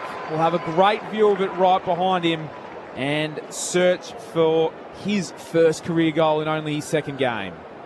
A little fortuitous for Port Adelaide. Mitch Georgiades just came off the bench. Port Adelaide came out to the western side of the ground, and there he was on his own. Daniel Turner, the defender from Melbourne, had to come forward, which created the overlap. All 203 centimetres of him. Jordan Sweet doesn't mind kicking a goal from these sort of angles. Can Van Wyck, the mid-season draftee? No, is the question to that, because that's out of bounds on the full. The prospect from North Adelaide never looked likely, and it remains a 6-goal lead to the Ds. He's a real ruckman, Braden, because they can't kick. So there you go. Out on the full left-back pocket. Ds look to bring it back into play. Langford Driving kick to the broadcast wing. Sweet commits with the fist. Just knocked it towards the logo, and Windsor was running by full speed. Gathers cleanly, uses sharp. The D's have so much momentum. Fritsch spots the empty goal square. Tries to go for home. Aliyah's going to cut it off. And alongside him, Jacob Van Rooyen actually gets the fist in to force a boundary throw in. D's by 6 goals at the Adelaide Oval. Third quarter's got underway at the G. Collingwood over Hawthorn by 21. If you want to hear it, hit the AFL button, but it's big for Demons fans if the Magpies can win this. How many do they think you'll get for the G tonight? Have they Massive, posted that? Yeah. Tossed in, Gawn tries to pluck it out of the ruck. Couldn't quite control it. Bobbled out towards Horn Francis. Jams a kick out of there. High up and under. Lever with an early fist on Whitlock. Free kick. Going the way of the young forward, right half back for Port Adelaide. They kicked the first 2 of this term after a big spray from Josh Carr. They were down 36, but that's the margin again after Melbourne kicked the last 2. Whitlock's worked himself into trouble. He just got it around the corner. Had some help from Joe Richards. Was backpedaling there for a moment. Inboard to Jason Horn-Francis. You can see their desire to use the corridor. They need their foot skills to be up to it. And Bergman finds Lockie Jones. They've affected the full switch. Got the handball away just in time here to Ware. Darts one inside the forward 50. Just the target slipped over at the worst possible moment for the Power. Tholstrup was there. It was Zatto they were looking for. He's had a couple of unfortunate moments. That kick just a short time ago, heading inside the 50 as well. Bram was under that one, and Fritsch fists it over the boundary line on the eastern stand wing. Todd Marshall's hands on hips inside 50. He had as much space as you could ever hope to have as a key forward, and Jacob Ware just not capable of hitting that kick to either option inside 50 after a nice build-up from Port Adelaide. His work rate is good, but Yeah. his kicking let him down when he was at the Giants as well. Tossed in sweet, both hands to it, but only found Fitzgerald. The Demons work it out of the stoppage. Keziah Pickett get off balance as he fell forward, but his kick is good. Petty comes out to meet it. Far from home behind the half-forward line. Petty drops it in. Van Rooyen on the march, threw a fist in and collects Aliyah high. And he's landed face down into the turf. Yep. Aliyah immediately has players and teammates come in to assist. That is an ugly connection. And Jacob Van Rooyen a little careless there. He's rolled It was over. worse than that, Aaron. It's beyond careless. Aliyah has the trainers come out immediately to attend to him. This is an ugly scene for a man in his 200th game, let alone any player who hits the turf the way that Aliyah did. He's sitting up, so that's a good thing, but probably likely that he'll spend the rest of the game on the bench. Just the look and being down for a period of time. We'll get a concussion test straight away. Van Rooyen knows too. He just hovered around and gave him a bit of a half apology there. I think he knows he's possibly in a fair bit of strife. Good to see him back on his feet now though, Aliyah. Big moment for the D season. If a suspension looms for Van Rooyen, we're a fortnight out from finals. Aliyah on his feet, wobbly, clutching his nose as the trainers escort him all the way over to the broadcast wing. It almost looked like a coat hanger, the way the arm came around. It clearly wasn't intentional, but we saw what happened with Darcy Fogarty a few weeks ago with that swinging arm, albeit that was a tackle. Just like to see it again from a different angle to see whether the contact was there. But he hit the ground hard, didn't he? Like face down. Let's check in with Brianna Fiore downstairs, who's watching Aliyah make his way to the race. He's moving really, really slowly. He's looking down to the ground. Doesn't look like he's in a great shape at the moment. As soon as it happened, the doctor and the physio just sprinted out, and a lot of the players hovered around him, so he didn't look well at all. The crowd behind me is clapping as he comes off. Port supporters and D supporters, no one likes to see this. And he's just making his way to the interchange now. Hands on his hips, coming off now, and not looking very well at all. What was a scary sight has turned into a little more relief as Aliyah walks across the benches unassisted, but will be checked out by the medicos. A free kick goes the Powers' way. Jace Burgoyne will drop it in short. Mark taken by Joe Richards at left half back. Really disappointing to see Aliyah off, and you wouldn't imagine he comes back onto the ground. Ollie Wines was the rotation, went straight to Jace Burgoyne and told him to play defence. Wines span himself into trouble in front of Cozzy. That's the last place you want to do it, was able to get a kick off the ground. Richards had Pickett pursuing him yet again, but they've freed themselves through Bergman. Sends it inside the forward 50 in the Bammet direction as well. Whitlock came through and at least was able to bring it to ground in front of Lever. Tried to get the handball out, did to Durden. Ware screws it around the left, but Tholstrup floats back in front of Georgiades and takes the intercept mark. They can roll here if they want through Turner, but holding up here. 26-minute mark, 6-goal lead to the Demons. The Power quite possibly without their star defender for the rest of the game. We've already seen how many times he's got them out of trouble. Got to consider that when they've already given up multiple goals. Petty got out there just in time. True centre wing position up towards Bergman. He fell over in front of Van Rooyen. They're out here. Steele over the top to Laurie. Missed the contending, the link-up kick there to Daff, who then gave away a frustrating free kick over the top. Burgoyne, he pounced, looked for Marshall. Kick wasn't ideal at all in front of him. Eventually the umpire steps in yet again. A messy bit of play, holding the man free kick. Marshall is rewarded. And on the outer side, it's with Ware. Move it up to left half forward. Xavier Bammett heads towards the pocket. Well placed. Mitch Georgiades now will get the set shot just inside the arc. Sounds like excessive clapping. What's that for? Georgiades opens the angle, heads towards goal. Cutting the attempted shot. What is Daniel Turner on the left back pocket. Brianna Fiore downstairs. Yeah, that excessive clapping was actually a standing ovation for Aliir as he walked down into the race with one of the trainers, so he'll be getting tested for concussion now. Disco up to right half back. Gawn gets in front thanks to Bree downstairs. Dammit tries to fall into the footy, but the D's again extract it. Harry Sharp, bullet pass down the line. They're going now. Full gear, Bailey Fritsch to Langford. Thought about using Jaff, ran a mile, crowd's getting restless. Windsor gets the footy, hooks it across the body, just the required 15. And Van Rooyen, who will be the pantomime villain now for the night, takes the mark, 40 out, tight to the right. I thought you called the passage of play very well, though. It's Joe. Or did you mean that for Brave? Van Rooyen. He's right in front of the Wanganeen stand, so there will be some concerns about his future ahead of finals. We'll run through the MRO guidelines for you in a moment, but as we know, Darcy Fogarty got 3 weeks for a stray arm against the Sydney Swans a month ago.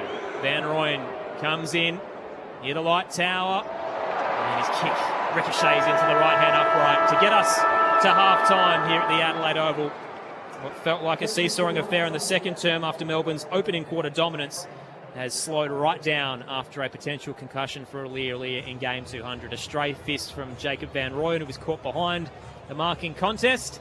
And Aliir surging forward face first into the turf with a bit of skid. It looked ugly. Thankfully, the trainers have been able to get him up and off the ground on his own 2 feet. Melbourne 9-3-57. Port Adelaide 3-2-20 at the major break. Goal scorers as well here at the Adelaide Oval. For the D's, 2 to Fritsch and Chandler. Singles to Petty, Sparrow, Laurie, Windsor and Van Rooyen. For Port Adelaide, all individual. Durden, Georgiades and Marshall. Over at the G, Hawthorn have reduced the deficit. It's a 2-point game. Midway through the third, you can hear it on ABC Listen through the AFL button. Collingwood are 7-5-47. Hawthorn are 6-9-45. Rod Jamieson, Lauren Arnell with you to unpack that second term. Well, there's not much more I don't think Port Adelaide could have done outside of their inside 50 connection, which we know this team, the best 22, 23 players for Port Adelaide, are certainly not out there tonight, and the lack of class going inside 50 has hurt them. But in reality, to kick 2 goals in that second quarter and keep the D's to 2 goals won shows us a complete stark contrast to how both sides showed up in that first quarter. It certainly, they looked different, Port Adelaide, the way they moved the football, or wanted to move the footy. They were trying to run, rebound, support, handball received, get it forward quickly. Just that last kick inside 50, unable to lace out a teammate. The defence of Melbourne, very impressive, as it was also in the first quarter, to be able to then win the football back and just bullet like down the other end. The defensive Port were probably better in that quarter too. Just, you're right, 2-1 to Melbourne to 2 goals inside 50s that quarter, 13 to Port, 14 to Melbourne. So really similar, but it was a better effort that you could just see, a genuine effort at the football, Port Adelaide, and the way they attacked it and the way they wanted it. So Melbourne, they'll be pretty happy. Still 36 points up at quarter time, going at 37. The spread of goals is probably the concern for Port Adelaide, to be able to nullify the Melbourne players that are kicking goals and damaging. Fritsch with 2, and Marshall with 1, Georgiades with 1, and Durden with 1 in that second quarter. The game style is the interesting one for me, Jamo, because we know we've spoken about in that first quarter, Troy Chaplin blatantly told us in the pre-game they want Port Adelaide to go long down the line, and Port have excessively tried to chip the ball around and move around that and not go down the line. But what that's meant is you've ended up with players on the outside, and they've had to move the ball through a very strong team defence from Melbourne, and then just not being able to deliver the ball inside 50, even when they have got out to that far wing through short kicking game. You just wonder, do you play in? Do you try something different? Or do you just keep doing what you're doing, which hasn't really worked so far? Or do you just overload and accept you go long down the line and try and beat them at their own game? What would you do? We get excessive amounts of information coming into a game thanks to Aaron and Champion Data. But one of them is here. When moving the ball from defence, Port Adelaide have only used the corridor 12% of the time, the lowest percentage in the league of any team. So they're conservative. They are, but they are doing. I think they're trying to do it different now and come through the middle of the ground in that second quarter. So we're just getting the vision coming through now of the incident between Jacob Van Rooyen and Aaliyah Lear. A reminder that when Darcy Fogarty did something similar where he threw an arm out up against Harry Cunningham and concussed him, it was deemed to be severe as a result of the impact. So it's high contact and then careless, but severe because of the concussion. It was 3 games for Darcy Fogarty, which could be similar given the way Aaliyah fell, came off the ground and looked. If it's deemed to be a concussion, Jacob Van Rooyen will have a couple of big questions to answer for, and if it is severe and careless, he's going to miss the first final at least, maybe their second. You've seen the vision, Lauren? This is far worse. I was at the SCG and I saw Fogarty. I thought Fogarty was stitched up by the system, Aaron, getting 3 weeks for what he did, which was a reckless tackle. And unfortunate that it was on Cunningham, who's significantly shorter. But in this case, Van Rooyen's leading up at the footy. He's had no physical pressure from behind.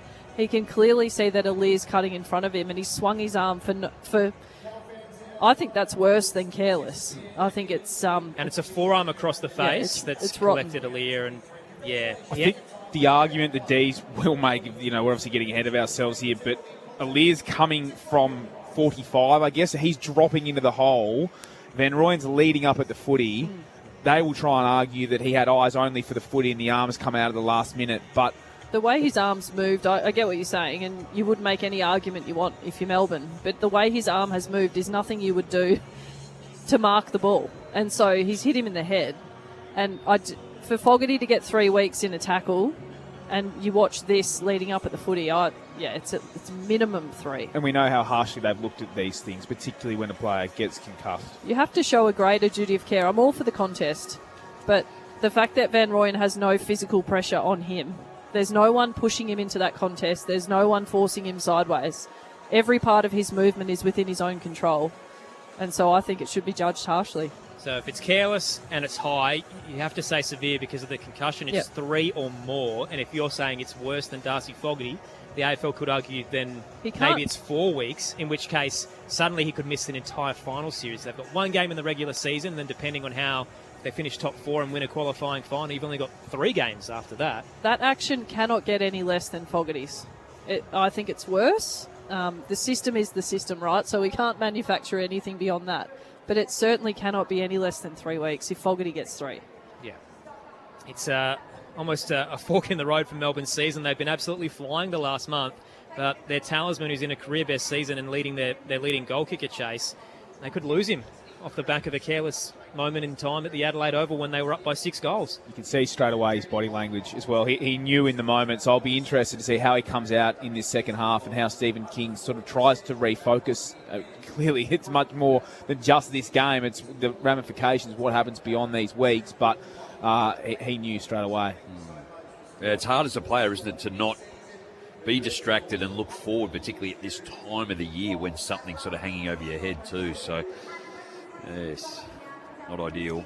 Not ideal for both sides. Makes it worse being at Adelaide Oval in Aaliyah's 200th game. That just, I'm sure you can tell listening. I'm flat. I'm so flat for Aaliyah. Like if anyone deserves to be celebrated in their 200th game, it's him. And to be concussed I'm confident Van Rooyen's not a dirty player. He's made a significant error in a key moment and knocked an opponent out, which will have its consequences. There's no doubt about that. But I'm really flat for Aaliyah, if I'm honest, because he deserves to be celebrated. And, not be concussed, certainly in his 200th game. We mentioned in the pre-game that throughout his journey moving from Kenya all the way to Brisbane to Perth, that he has a large extended family who are across the country. They're all here tonight. So this was a really big moment for Aaliyah. He's such a beloved figure and such a nice gentleman. And it was brutal for the 25 that have maybe turned out tonight. It's not the best crowd that Port have had this season, but they were starting to get a bit of momentum after a disappointing opening term, and that just, you could hear a pin drop through the crowd. It was just scary scenes, and thankfully Aaliyah's back on his feet. Downside is that he probably misses the rest of this game, if not the year, and Jacob Van Rooyen might be doing the same if he's suspended for any more than 3 games. We'll find out that across the rest of the night. We'll unpack it a little more in the post-game as well. It is Melbourne by 37 points at halftime over Port Adelaide. Meanwhile, over at the MCG, Hawthorn have kicked 5 unanswered in the third term, so they were down at the half. Now they're up by 10 points against Collingwood, 8-10-58 to 7-6-48. So what went from this perfect night for the Demons, where on the live ladder they were 4th, Hawthorn's closed that gap again, so they'll keep their spot in 3rd, and also now they might lose their star forward. So Melbourne had everything, the world was their oyster, and now it's starting to unravel a little bit. Did you jinx them a bit talking about how many healthy players have played? Might have gone a little bit too over the top there, unfortunately, for the D's fans. Still a lot to play out, though. Another half of footy. Port would feel like 6 goals, albeit a big margin, isn't insurmountable with a half to go here at the Adelaide Oval. It's been great to have your company on ABC Local Radio, News Radio, Sport Digital, and ABC Listen for Saturday Footy on ABC Sport. We'll hear more from Lauren Arnell and Rod Jamison shortly. We'll unpack all the games earlier today and what also happened in the cricket very shortly. But for now, we can get the latest from the ABC newsroom.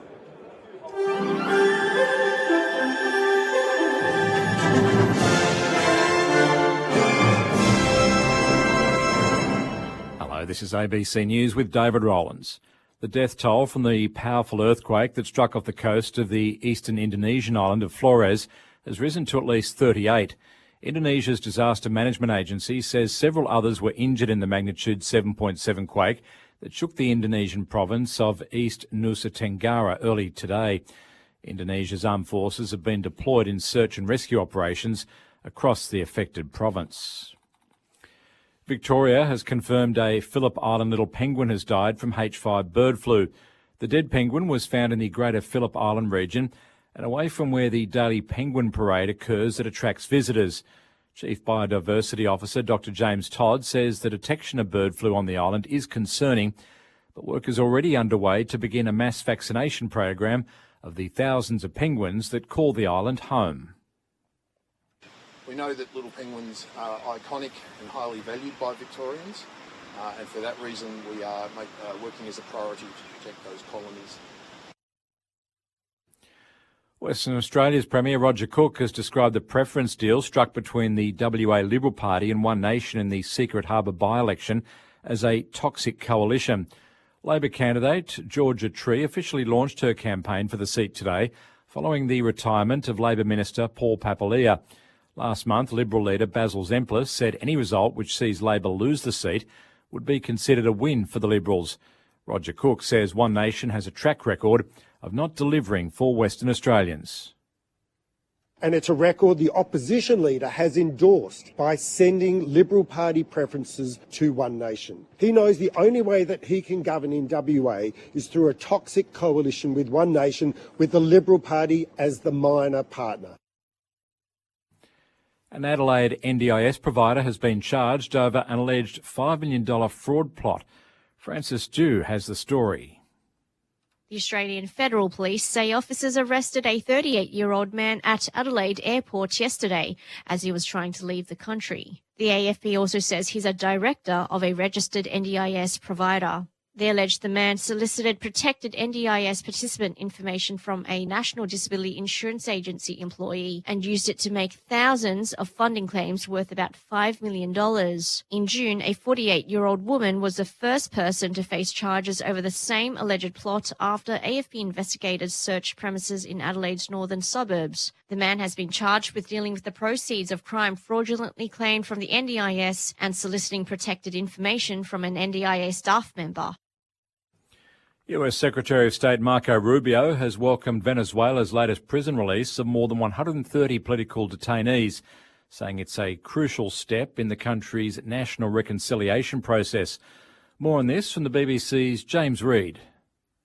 There were emotional scenes outside Venezuelan prisons as detainees were reunited with their families. Some had been convicted of plotting against Nicolas Maduro, the former president who's now facing trial in New York after being ousted by the US military. Since his downfall in January, more than 1,000 Venezuelans have been released. Marco Rubio added that the US was closely monitoring talks between the interim government and opposition, which began last week. Some in Venezuela regard the American Secretary of State as an unofficial viceroy because of the control he exerts over the interim president, Delcy Rodriguez. Turning to sport now, and Bangladesh is poised to win a cricket test on Australian soil for the first time, with the tourists well on top after day 3 in Darwin. Jim Maxwell wraps up the day's play. Bangladesh have taken control of the Darwin Test. Australia is 4 for 161, needing another 67 to get level. Josh Hazlewood took his 300th Test wicket as Bangladesh scored 426, and that made a lead of 228.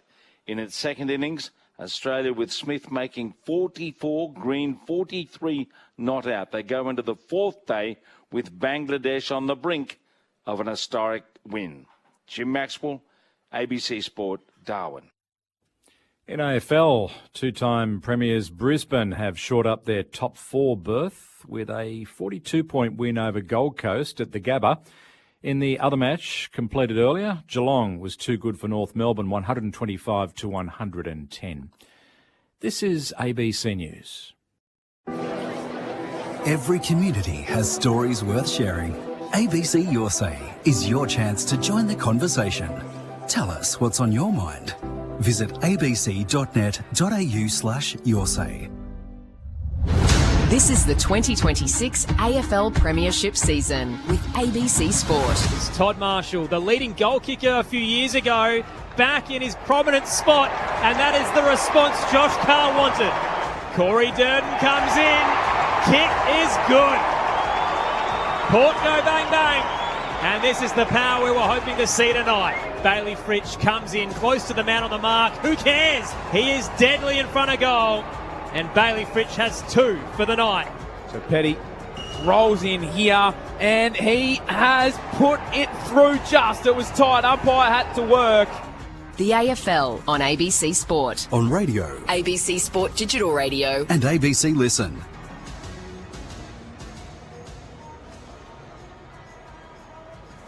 Lodging on the blind side. In the snow, I've always been told if you start stumbling, grumbling or mumbling, ask for help. Roy and HG. You've only got to almost walk past a table that's got a beer on it. You become, legless. Roy and HG on ABC Listen. Get ready for a year of Test cricket like you've never heard before. Pitches up, hits the bat. How is that? Out! It's LBW! Grandstand cricket. 12 months, 20 Test matches, New Zealand at home over summer, the 3 most iconic overseas tours, the 150th anniversary Test under lights at the MCG. Driving through the covers and crunching it away to the boundary. And it starts now with Australia versus Bangladesh. Pitch out the leg before, finger goes up and Cummins strikes. Listen to every ball live from the top end. On ABC Listen, just look for the cricket button. Find out which songs mean so much to Lainey Wilson, David Byrne and Jacinda Ardern in brand new Take 5 with me, Zan Rowe. Best thing you'll ever hear. Starts Thursday, August 20 on ABC TV and ABC iView. This is the 2026 AFL Premiership season with ABC Sport. Sport here at the Adelaide Oval for what has been largely a one-way affair. Port Adelaide with a bit of a fight back after a bit of a spray from Josh Carr at quarter time when they conceded 7 goals to 1 in the first term. Kicked the first 2 as a response, but Melbourne have quickly shut the door again. The D's by 37 points as they chase at least a top 4 spot tonight. Maybe top 5 depending on how the Hawks and Pies game plays out at the MCG. It's Hawthorn by 3 points there, 8-11-59 to 8-8-56. Aaron Bryans and Braden Ingram with you for the call alongside Lauren Arnell and Rod Jamieson. Earlier today, a couple of the finals contenders had some wins. So St Kilda keeping their season alive, defeating Richmond by 49 points at Docklands. So Brad Hill with 41 touches there. Massive performance in what was game 299 for him. Max Hall had 40 as well, this young star who just continually gets better and better week upon week. Mitch Owens with 5 goals, and for the Tigers, the retiring Dion Prestia, the best for them with 27, and Nathan Broad with 16 touches. But the Saints' 49-point victory does keep them in the hunt. It's going to be really hard from here, given the state of play. They need the Blues to lose their last 2 games, including a clash with Western Bulldogs tomorrow, which you can hear from 2:30 Eastern Standard Time. The 2 middle games, Geelong defeated North Melbourne by 15 points. The Cats were down 39 early in the second quarter. North had a really hot start. 9-2 second term brought the gap back. It was an arm wrestle all the way to the end. The Roos nearly with a big upset that would have really shaked up the top 4. Instead, Geelong keep their double chance alive. They've got the better percentage out of any of the contenders. They're currently 5th in the live ladder. They've leapfrogged Adelaide after their loss to Fremantle. Bailey Smith had 34 touches, Nick Larkey with 5 goals. The other story out of that game was Harry Sheasel, fractured cheekbone. The vision looks awful in terms of the fallout. His whole face is swollen and purple, the eyes is closed, and the young star is probably out for the rest of the season for North now. That loss has essentially ended their finals chances. Ollie Wiltshire and James Warple with some leg issues for the Cats as well. Brisbane won Q-Clash 32 by 42 points. It was largely a one-way affair. The Suns kept with them in terms of the pace by a couple of goals for most of the night, but Brisbane really had all the control. 9-3 in the second half. And Will Ashcroft, now a 2-time Marcus Ashcroft medalist, 31 touches and a goal on the night. Logan Morris had 4. In the AFLW, North Melbourne looking for a three-peat, had a 73-point victory to start their campaign against Geelong. Richmond defeated Collingwood by 18 points as well after a disappointing season for them last year. The Western Bulldogs with a 26-point win over Gold Coast. So that's the state of play in the W. We've still got the 2 live games tonight with Hawthorn and Collingwood about to head to three-quarter time. The Hawks up by 2. You can hear it on ABC Listen through the AFL button. And here at the Adelaide Oval, it is Melbourne by 37 points. The big talking point out of that second term, a stray arm from Jacob Van Rooyen caught behind Alir, who cut in front of a marking contest. And it is likely concussed the power defender in game 200. He was face down in the turf for a while. Thankfully, eventually got up with the trainers, escorted down towards the race. Currently out for a blood rule, but I think it'll be much more than that. And if it is anything like a concussion, Jacob Van Rooyen, like Darcy Fogarty a month ago, could be facing 3+ weeks on the sidelines, which would cost him some finals for the Demons as well. You can get in touch tonight on the text line 0437 774 774. And in the cricket stumps day 3, Australia down 67 runs against Bangladesh. You can hear our day 4 coverage from 10 Eastern tomorrow on the cricket button. Here we go, third term underway. Braden Ingram to get us going. Demons by 37, but with the power to get the first clearance to Richards. Over the top to Sweet, and then the Hornet inside the forward 50. Big fist came out of there and landed in the arms of the Demons to Gawn, who waited a moment. Gave it to Cozzy. Worm burner of a ball, and Bergman came straight to him. He picked it up immediately. Mentioned late in that second quarter when Alir went down with concussion, Jace Burgoyne to half-back, as is the usual swap, and Joe Berry on a wing. Jordan Sweet doing very well against Max Gawn. Hit-outs in favour, hit-outs to advantage as well, and doing a bit of clearance work. So good first half. Sparrow, who got it on the boot first. Vicentini dived inside the defensive 50 to take the mark, but it slipped through his arms, so mark won't be paid. Stoppage 30 out from the Demons attacking goal. They piled on the pain in that first term. A 7-1 set the tone. Sweet went without it there, and Gawn on the left. High ball in front of Jefferson. It stayed and it was maybe going to go out. Ram it clean, bowled him sharp inboard. Fritsch, easy as you like. Just nothing worked out there. And Bailey Fritsch has his third. It's taken the Demons little more than a minute in this third term, and they are continuing to keep the scoreboard ticking over. 10-3-63, the visitors. Port Adelaide 3-2-20, 90 seconds played. Third term, Saturday Night Footy on ABC Sport. I was just singing the praises of Jordan Sweet and his ruck work. He did take it out of the contest, and Max Gawn pickpocketed him. And then it just all fell apart after that. Harry Ram just slipped over. I think a couple of Port defenders also caught napping post-stoppage, so Melbourne win the clearance, and then I think they would have assumed that Harry Ram would have got it over the line, and Bailey Fritsch standing there all by himself. That's way too easy. Not the start Port Adelaide would have wanted. He's got a terrific hairline, doesn't he, Bailey Fritsch? I can't agree. Loves the hair product as well. Tap down. Juan Francis throws himself into the contest, bouncing off a few bodies. Joe Richards will win out. Shoots the handball off to Bergman. Steps around Gawn, loops it over the top. Sweet, well placed as he volleyball taps it down towards Drew. And now in a paddock, Xavier Bammett blasts it forward. And the kick is well put. Lace out towards Mitch Georgiades. 45 from home. Tight angle to the left. Bailey Fritch's hairline? Oh, look, hairline alone maybe for you, Jamo, but the actual hairdo. It's a high hair, isn't it? Sort of like pseudo-echo. I saw a reel on socials where he claimed he didn't use a lot of product. Can't get around that. Surely not. Oh, I can't. It's all volume, isn't it? I can't contribute to that conversation. Back to the footy. Mitch Georgiades looking for his second of the night. Had a career-high 7 the last time these two sides played. Steps around the man on the mark from 50, heads for home. It was curling it to the left and then swung back.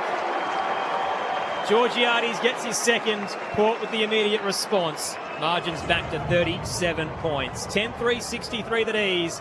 The Power 4-2-26. 3 gone. Third term. Saturday footy on ABC Sport with Rod Jamieson and Lauren Arnell. Just not quite sure how that happened. The Melbourne defence, they came forward. It was Bammett who had a whole heap of space.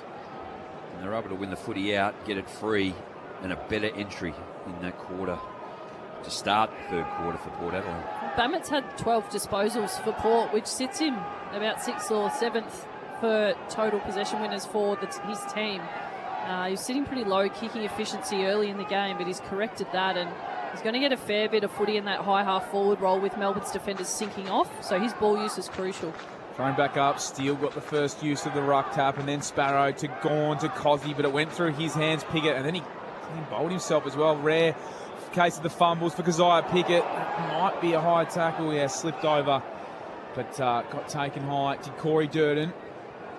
Hasn't had a lot of space from Coltrop tonight, so be happy to get a touch of the footy. Went adjacent to Berry in the pocket. He's got a target in Juan Francis. That beautiful leap that he has.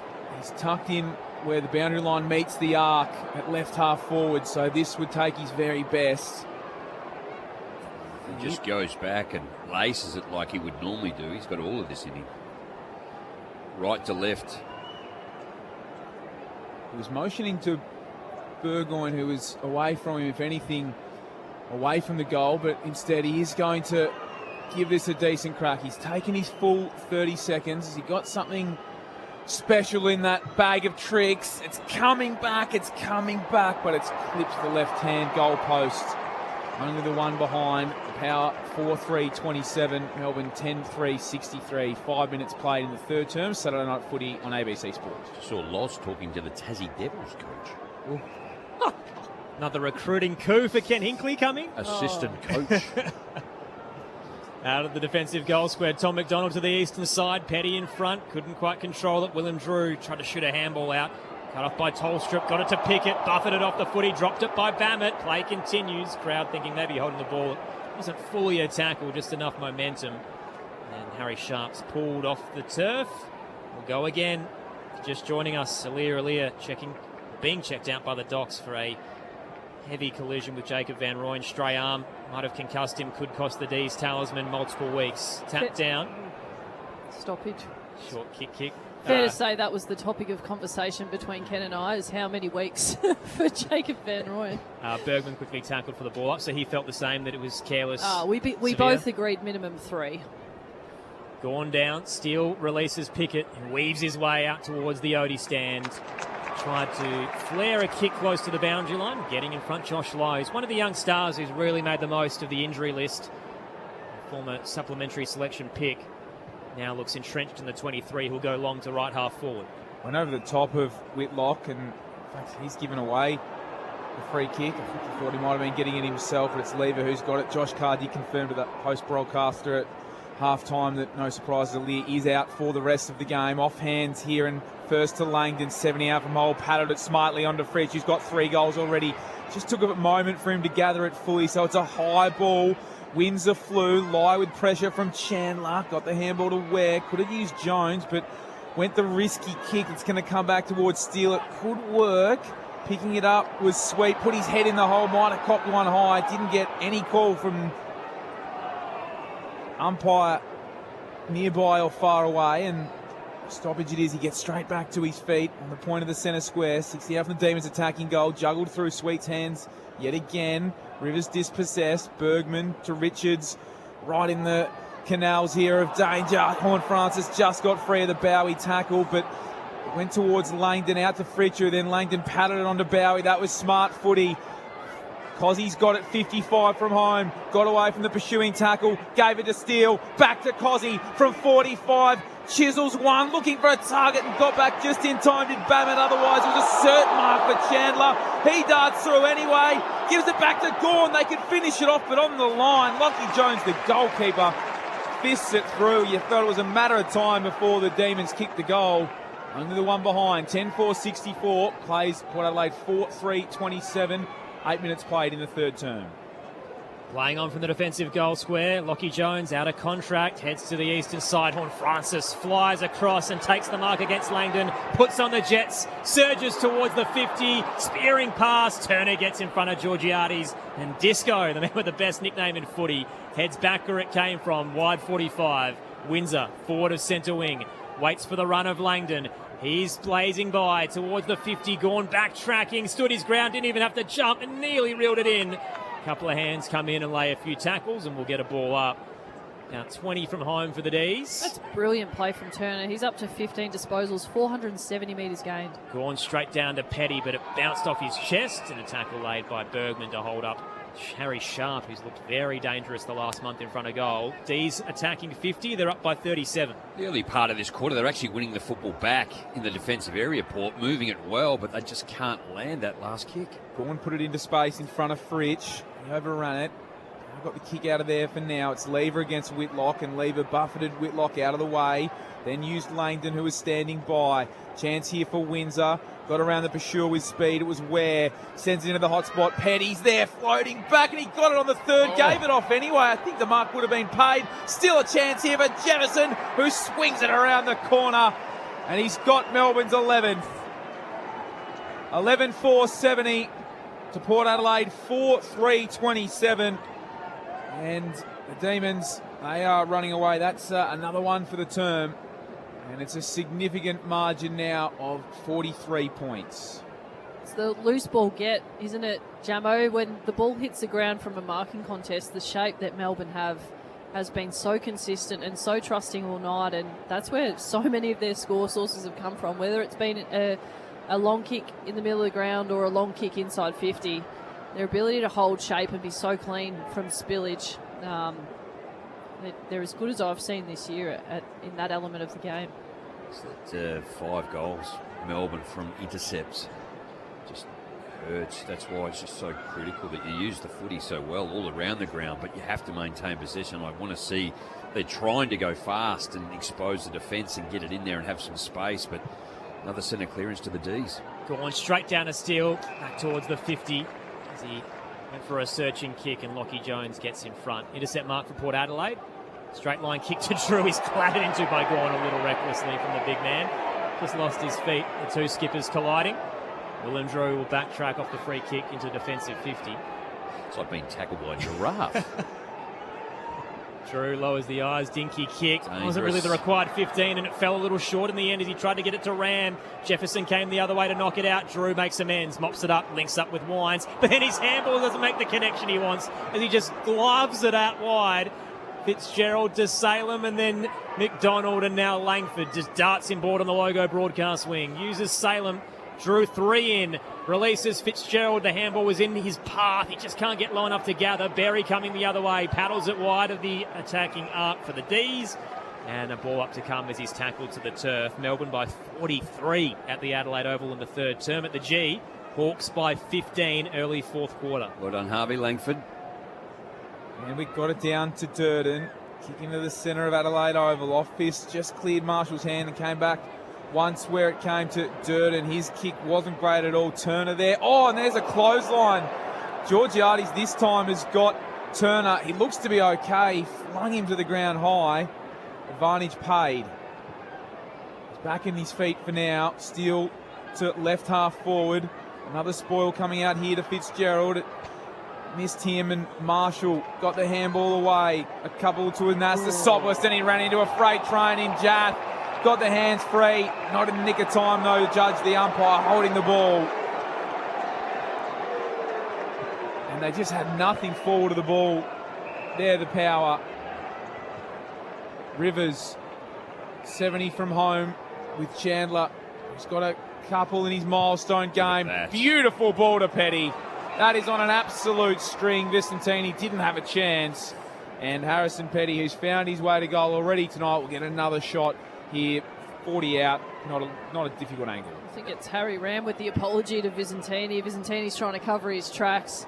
Ram just fell asleep in the goal square, and easy lead up for Harrison Petty. He's been good the last few weeks, hasn't he? Just have a look at that too. When you have a look at the Chandler kick, when you can nail something like that. 20 goals last season was his career best. A goal earlier tonight, he's already surpassed that tally. A little bit of a stutter step. The number 35, Harrison Petty, not an issue whatsoever. That is his second. The Demons are 12-4-76. Very accurate here this evening, aren't they, as well? Port Adelaide 4-3-27, midway through this third term, and they are really flexing their muscle. Let's get down to Rihanna Fiore on the boundary. Jason Horne-Francis is just getting back on the ground now. He came off for the second time and was getting his legs worked on. Obviously, he almost had that injury last week on his knee, so just watch that one. The contested football in this quarter, 21-12 in favour of Melbourne, 8-4 inside 50s. And their kicking efficiency at 59%, Melbourne. 3-goal one. Well, we're just seeing Lear on the TV screen. And nice, he's got the big smile, but yeah, the Power have ruled him out with concussion, so it will be some questions to be answered for Jacob Van Rooyen. Van Wyk taps it down, on Francis set upon quickly, ball up centre square. Hawks have kicked 9 of the last 10 at the MCG, up by 21, so Pies fading away there. Not great for Melbourne fans who are hoping to be in the 4 tonight. Jeremy Howe out, Darcy Moore. Just the defence of Collingwood, isn't it, too? It's trying their best, aren't they? World against them. Van Rooyen down, but Van Wyck's the one who gets the clearance across the body. Hooks it up to half forward, off hands Durden. Plenty of speed. He hit it well. Gathered, thought about giving it away. No one was really free, and then eventually decides to go for home, but caught in two minds and misses wide right. It is Melbourne by 48 points here at the Adelaide Oval, midway through the third on ABC Sport. Bauer to bring a back play and sends it to the eastern side. Petty with a nice big run and jump, but a fist came into it. It's Langford in front of Chandler. Van Wyk intercepts with Van Rooyen tackling him as soon as he snapped up the footy. Stoppage just near the logo. As Van Wyk and Van Rooyen go at it. Langford a chance here where couldn't get it out. Wine's there too. Van Wyk, that huge frame. Burgoyne came in and got the kick away, but McDonald was at the front in header Whitlock, and Bowie was there in support. Rivers does give it to Bowie now. Still on that outer side wing. Langford, great grab on the left.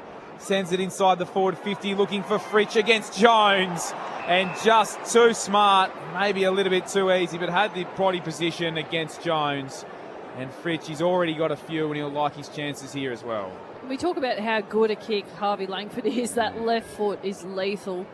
The fact that they can play a goal like that on the wing, strong in the contest, elite runner, and a kick like that, Lockie Jones stood absolutely no chance. Had a number of options he could have gone to as well. Signed a new contract back in June until 2029. Bailey Fritsch is 3 times the leading goals kicker for the Demons, and you can see exactly why. That was never missing. And the tally is racking up by the minute. It's now a 54-point lead for the Demons, 13-4-82. Port Adelaide 4-4-28. And the hush has very much come over this Adelaide Oval crowd now. Their final home game, and it's going all sorts of wrong with Lear also out with concussion. That's what we were talking about earlier too. This is where just Port was. They've just got to stamp a flag. They are up against a quality side, I get it, but their energy and effort in that second quarter has gone amiss in this third quarter. The question is, how long can you do it for? Like, I'm looking at this back line without Aaliyah. You've got Vicentini, Lai, Jones, Bergman, Burgoyne and Balin O'Brien. It's almost unfair. Yeah. Brianna Fiore downstairs on ABC Sport. Yeah, Aaliyah, he's got the jumper on, so he won't play any further part in this game, but he's smiling and he looks to be okay. D's by 54, thanks to Bree downstairs. The tap the way of Richards, who lost his feet trying to zig and zag in traffic. Got the handball off the deck to Bergman, who tries to swing it forward. Horn Francis did enough. Paddles it back to Richards, pulls the kick well. Back with the flight. Sweet takes it, true centre half forward. Goes back on the mark. It would take an effort. Gives it everything he can. Long and high and hard. Whitlock will fly against two. Ripping it away. Turner again, but he's pulled off his kick. Langford flies. Is that 15? They've played shorter than that across the night. No whistle that time as Anastasopoulos wraps him up. Ball up to come. Turner's as good as anyone else on the ground right now. Fritsch has got 4 goals, but Turner's at least as good. It was a mid-season pick, and they signed him to 2030 in December. Out of the stoppage, Mitch Georgiades. Those are the kind of goals that Port Adelaide love to kick. Jordan Sweet gets it and cooks it around the body. And Port Adelaide get one back. 18 played, third term. The Power reduced the deficit down to 48. So 13-482. Port Adelaide 5-4-34. Straight out of stoppage. Big man strikes. We've seen Jordan Sweet do that a few times this season, but the Olliewan's assist from ground level was as good as it gets as well. Just clean hands from a big-bodied inside mid. And Sweet, we know he doesn't mind a goal. A nice little snap there from the pocket. 48 points in favour of the D's, but they're heading towards their 16th loss. But Jordan Sweet's, I think he's been an absolute story of the year for Port Adelaide. Crazy that he's one of 20 guys who are out of contract right now. Surely that's an absolute easy solution. Let's keep him on. Yeah, I think especially given Vicentini's finding his feet as a defender, yeah, you're going to need Jordan Sweet as your ruck. Straight back into the ruck against Max Gawn. Looks a little bit sore though to Sweet as Wines gets the clearance, sends it to right half forward. First the ball will be Tolstrup with support from Lever, who sees it over the boundary line for a throw-in. On that one, I think there'll be a range of players from Port Adelaide just waiting on the Butters move. And then Port Adelaide will have an understanding of what sort of cash is left over and how much commitment they can make to different players. It's a list manager's nightmare, Nightmare, isn't it? yeah. Let's tell them wait until the end of the season. That end of the season not far away now. Perhaps that exit interview in a week and a half. We're back in the centre of the ground after D's got the clearance. Balin O'Brien had no chance to get his hands free and was taken by Windsor and Laurie. Another stoppage as the two rucks, Gawn and Sweet, arrived just in time, and Sweet was able to rip it out with his left arm. Richards tried to go off the deck, but it was Turner who got first kick to it. Bergman took the mark, but I think my blocking free kick going the way of the Demons and Harrison Petty. Petty, just a bit of experience there on Josh Lai. Throws the arms out and the umpire bites. Went fishing, Jamo. He did. And hooked one. I don't know if he's got the distance in him. Actually, here he wanted to kick from 50. Whitey's trade not far from here at the parade. He played for Norwood. Let's not forget the Crows offered 2 first-round draft picks for him not that long ago. The Demons rejected it, and he's paying them back under Stephen King at the moment. Petty's kicked 2 straight already tonight. He kicked right on 50 from almost directly in front. He's definitely got the distance, but it's hit the left hand behind post. So only their 5th blemish of the night, Melbourne, 13-5-83, plays 5-4-34. It's a 49-point margin here on Saturday Night Footy, ABC Sports. Jace Burgoyne plays on quickly, heads to right half back. They converge on the footy, and Lever comes through with a monstrous fist to smash it into the Williams stand. It's a ripper. Context of the night as well. So with Brisbane winning earlier today, their percentage is up to 119. Melbourne would be level on wins with the victory tonight, but they've only gained 2%, so up from 107 to 109. They're still a good 10% behind the Lions if they're trying to fight for that top 4 spot. And they need about 190 points for the rest of the night to get over the top of them. So it might come down to the Lions potentially losing next week if the Demons want that double chance. Tossed in, out of the stoppage, Pickett quickly to the 50, and Van Rooyen, the man through the stray arm at Aaliyah, takes the mark to the jeers of the home crowd. Ozzie Pickett's elite speed. He went left and right, then turned around and then just went straight at the goals. And his use of the football. It's So Brisbane get Collingwood Friday night, big game there, and the D's will have the Western Bulldogs. So neither of those games are certainties. Carlton Fremantle, they'll get a big crowd, surely. Jacob Van Rooyen, long approach from the centre square, gets close to the arc, pounds it hard, and the booming finish into the Riverbank stand. Van Rooyen's got 2, and he silences what was a very frustrated crowd after his performance in the second term. Brianna Fiore's downstairs with the D's up by 55 points on ABC Sport. Yeah, just on that frustrated crowd, lots of boos. Obviously, he was involved in that incident with Aliir, so the crowd not happy. Well, I think Josh Carr's going to be happy again too. They've sort of just slowed things right down Port Adelaide and Melbourne to keep pressing ahead. 11-6 inside 50s for 5 goals 2 in this quarter. Port Adelaide 2 goals 2. The 20 more disposals almost. Melbourne again has spoken about their efficiency pretty much for most of the night. Maybe part of that second quarter where Port Adelaide really got back into the game and the pressure came, but it's a little bit easier now. Sweet. Beautiful tap down to Horn Francis, who couldn't break out of the picket tackle, and that's been a judge holding the ball. That is very, very stiff. Ball went straight into his arms, taken almost immediately, but it's Keziah Pickett who has won the free, and it's a lowish ball inside the forward 50. Lai got back and cut off what would have been an easy mark to Jefferson. Going to exit on the far side through the eastern side of the ground. It's Bailyn O'Brien, who's still learning his craft from the Eyre Peninsula. I think the 2 touches last week. Found a short target in Georgiades, who's worked his way all the way up to half-back. Comes at the arc, asking for play to come at him in Lockie Jones, who drops an easy overhead mark. Still Mitch Zaddo can clean up, patted it to himself basketball style. 60 out from goal. Cozzy back in defence. It was Horn Francis who was the target. Gath there to steal. Gone with pressure from the Hornet yet again. Sharp got the handball away. Now eventually Steele is the one doing the exiting. Heads to the eastern side. Langdon had to wait an eternity and he's crunched for his efforts. O'Brien comes in. Ball shoots out. Berry gathers, but he's tackled holding the ball. Caleb Windsor gets him. Free kick, Demons. How good is footy? The Pies have kicked 4 in a row and now lead. Melbourne's in the 4 on the live ladder. There's still about 10 to go at the MCG. We'll keep you updated, but you can hear it on ABC Listen. Down the line, searching kick for Jack Steele, only finds Harrison Ram. That's what you want to see. That's the sort of stuff that Harrison Ram, if he can go and continue to develop like that. Contested defensive one-on-one, Jamo. Yep. Still hasn't lost one. Short wide. O'Brien, game number 5 tonight. Short chip kick. Bergman places it again in step 45 to Richards. It's methodical, it's short, but it's pinpoint. Now Marshall in the centre square, has a bit of run, and now they get the green light. Bergman into the 50. The fly from Zaddo couldn't get high enough on the shoulders of Gawn. Did enough to get the fist in. Georgiades pounces, gets right under the belly of the ball. And Anastasopoulos had to wait in the goal square, and the fists come in. Minor score, and the margin's down to 54. The Demons' way. Just joining us, Aliir out with concussion. Jacob Van Rooyen with a stray arm will likely face some scrutiny in the MRO as the milestone man is out of the game. Rivers winding ball in the direction of Sharp. It beats him, and Colstrip was there, but Lai cut it off. We'll come to Horn Francis. It does to Anastasopoulos, who works a beautiful ball to Todd Marshall, who drops into the hole in front of Max Gawn.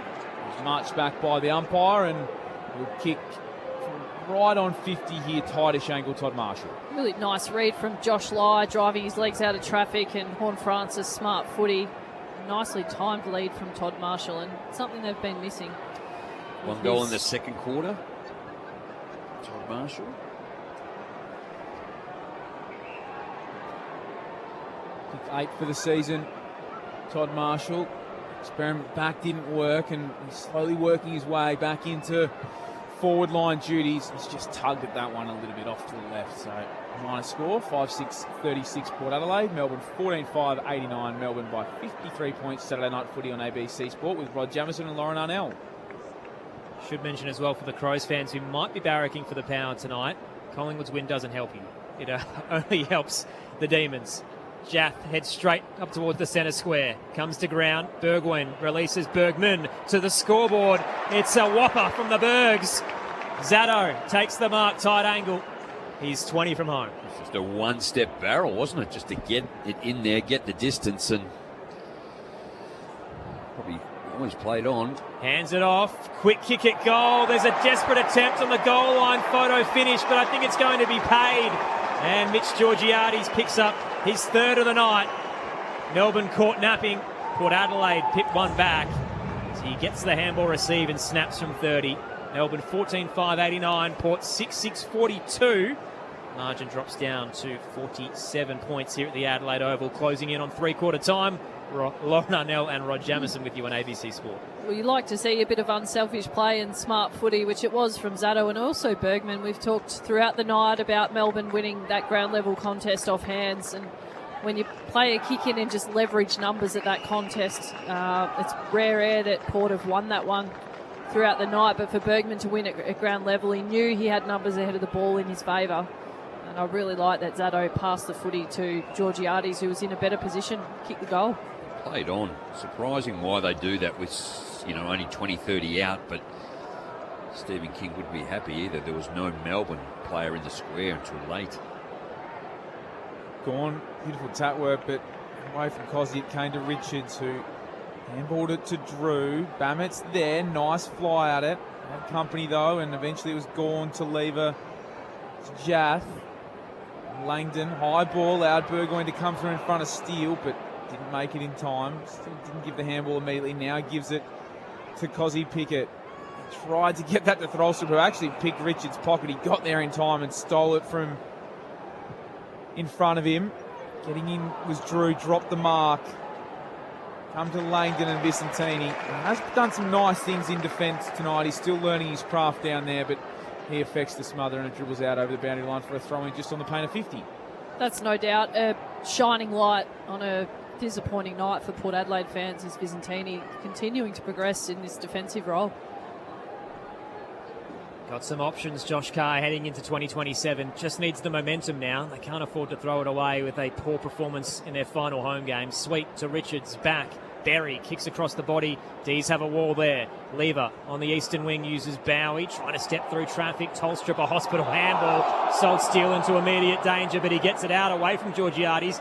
Cozzy Pickett tried the link up, but the return ball coming there from Laurie, trying the tunnel effort, just couldn't get through traffic. Ricochets back to him. Speaking of tunnel ball, that's ricocheted off a few shins into the 50. Langdon can release Jefferson. He can tumble one through in the left forward pocket. Fortuitous for the D's as the ball pitches the way they need it to. Matty Jefferson will pick up his second of the night, although there's a fair bit going on in back play here. Max Gawn's just picking a fight with Harry Ram, standing up for Bailey Fritsch. And of all the Port Adelaide players to help out, it's actually Josh Lai who stepped in and got Gawn out of there. No extra free kick, and the original goal paid, so the Demons are up by 53 again, 15-5-95 to 6-6-42. Little one on Matty Jefferson, Jamo. So this is a guy who, early first-round pick a fair few years ago, hasn't been great over his last few seasons. Kicks a career-high 4 against North back in round 19. They immediately sign him to a 2-year deal. Goalless in his last 3. He's picked up 2 tonight now, but gives me a bit of Josh Jenkins vibes. He slides it out the back door, but doesn't really lead as much. Is that a fair comment? Put you on the spot? No, it came out of your mouth, not mine. back in the middle, Jamo giving us absolutely nothing as Cozzy goes off the deck towards the forward 50. Burgoyne has first run at it there in front of a couple of contenders, including Laurie. Ware got it out of there to Wines. This quick chain of handball often breaks down, and yet again it does in front of Sweet. Pouncing and spun around the tackles. Fritsch went the full 720. That's why you hear the frustrated Power supporters. Umpire says he got the handball away. There's a Tony, Greg and Keith Stackpole segment, I reckon. There's Australia playing South Africa. And he goes, mate, you dig a hole, you fill it in. It's reached that stage of the evening with the Melbourne up by 53 points. Bowie's got it. 20 seconds to go. So still a chance in the third term for another. Oh, poor time for... It was Vicentini to slip over. Van Rooyen had free run and it didn't quite get it. And the mark's been taken. Here's still a chance for Langford. He sends it in deep in the Jefferson direction the man has just talked about, and just out to the left hand. It's come off set of hands, and we'll have a throw in just around from the left hand. Where was he, behind Jamo? post. Where was he when that ball came in? Well, he was actually in front. In the back pocket, or forward pocket, I should say, but deep. Not to question his credibility, I just think where his location is as a goal square player at the moment. Tossed in, gone down. Lyons tries to shoot it out, and that'll do us for 3/4 of footy, and the crowd's starting to lose patience here at the Adelaide Oval. It was supposed to be a night of celebration, farewelling a couple of all-time volunteers. Alia's 200th game, and obviously the final home game of 2026, which has been a tricky campaign. But Alia now concussed. Questions over Jacob Van Rooyen's future as a result of it, with a stray arm could cost him a few finals, if not the season, depending on how severe the verdict is. Port fans who haven't really turned out in droves tonight haven't seen the effort that they would have been after. It is Melbourne by 53 points at the final change, 15-5-95 to 6-6-42. Goal scorers, Bailey Fritsch has 4. Keep an eye on his career best of 6. We'll be heading towards it in that last quarter. 2 to Van Rooyen, Petty and Chandler. Singles to Sparrow, Laurie and Windsor. Meanwhile for Port, 3 to Georgiades as he continues what will be his leading goal kicker season. Singles to Marshall, Sweets and to Durden. It's great to have you with us on ABC Local Radio, News Radio, Sport Digital and ABC Listen for Saturday Footy on ABC Sport. I'm Sana Kadar. Join me to explore the psychology behind the biggest questions in our lives, from relationships to stress levels to solving crime. Your lie detection ability approximates chance. Search All in the Mind on ABC Listen.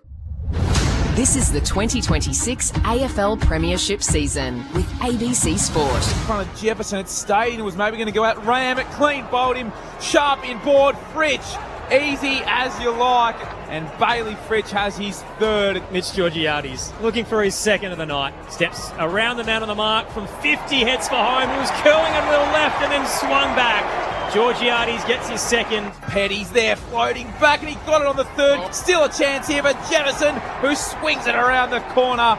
And he's got Melbourne's 11. Bailey Fritsch, he's 3 times the leading goals kicker for the Demons. And you can see exactly why. That was never missing.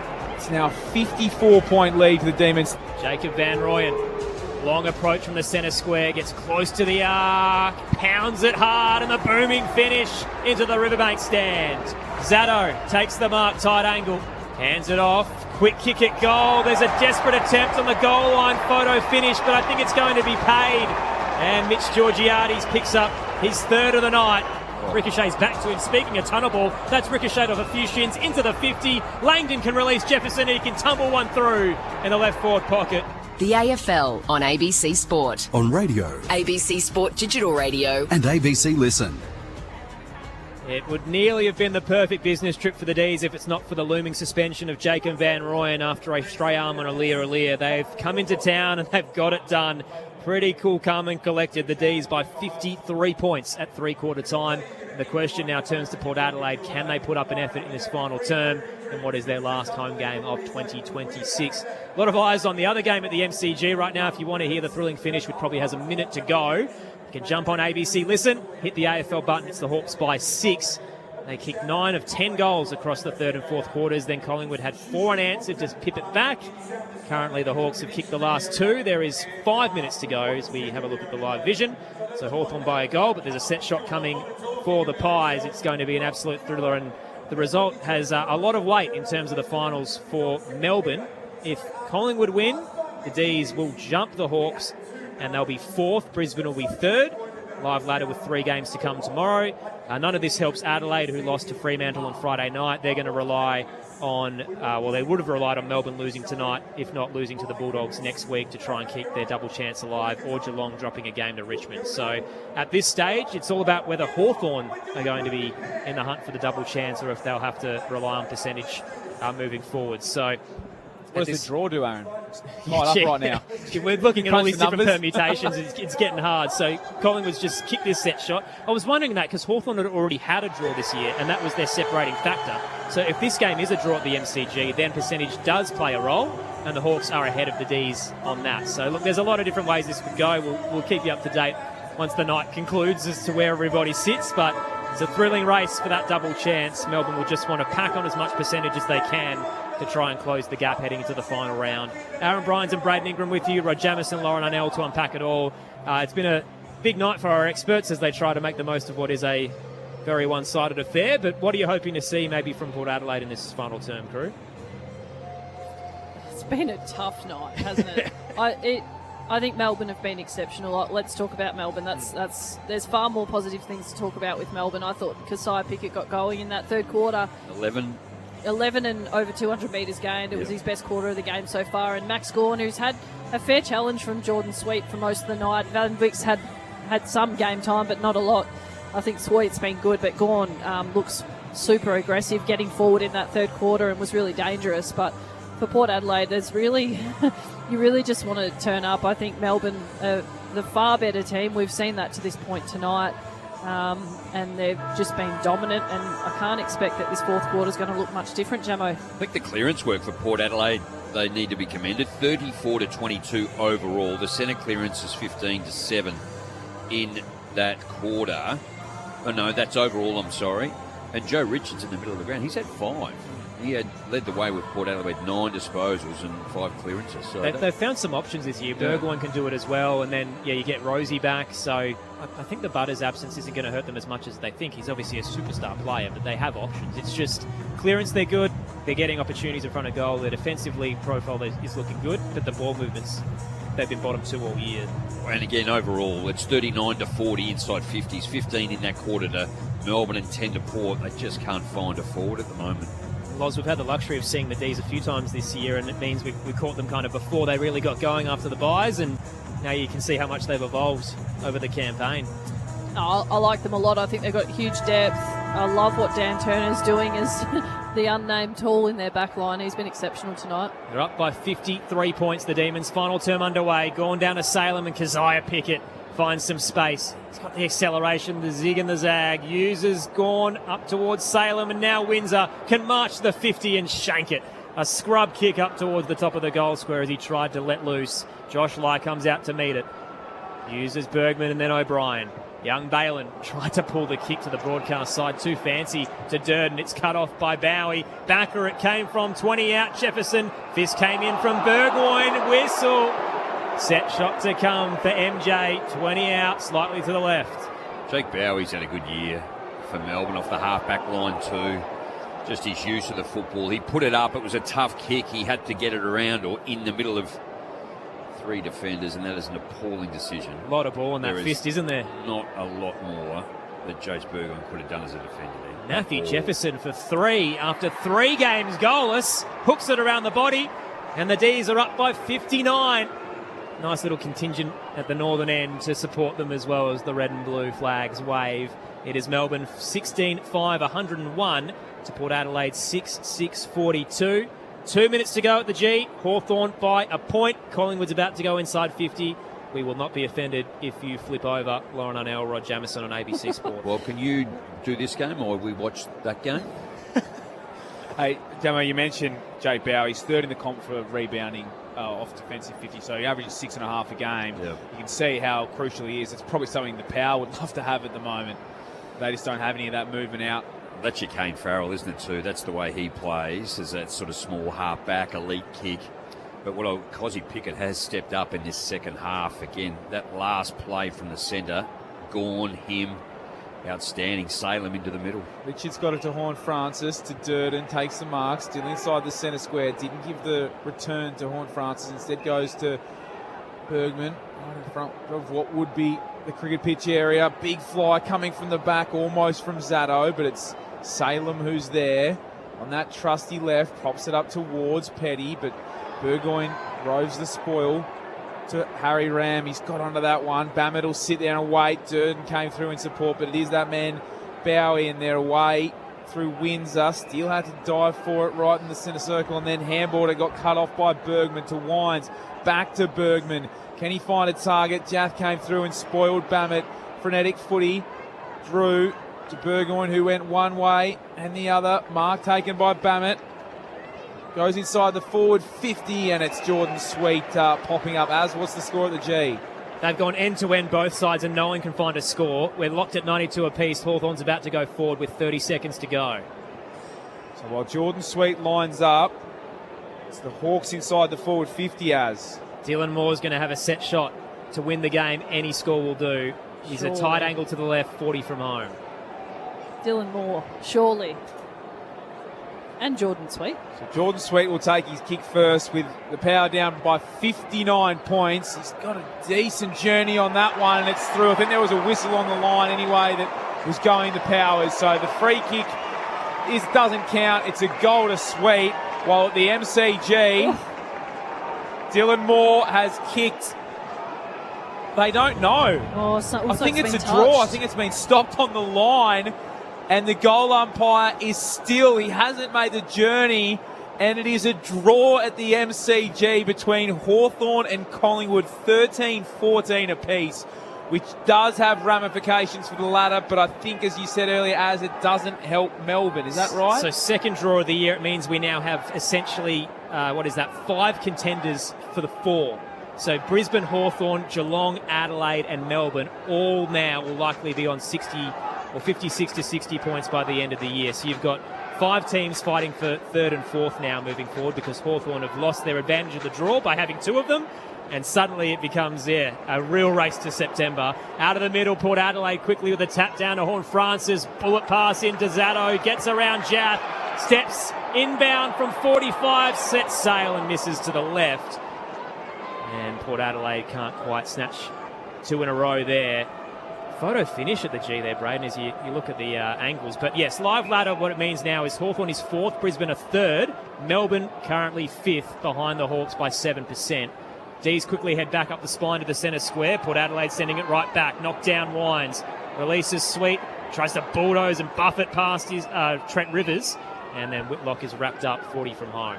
It was the youngster Sam Swadling on the line who got the fist to stop it going over for a behind. So he had a big day as well. Almost 30 touches. He's back to this game. The Demons bring it out of their defensive 50. Pressure coming, and that's a great mark taken by Aaron's man Jefferson, who seems to be everywhere. And playing in front. Contested mark. Over the top of Josh Lyon, true centre wing position. Role model. Sends it towards Harry Petty.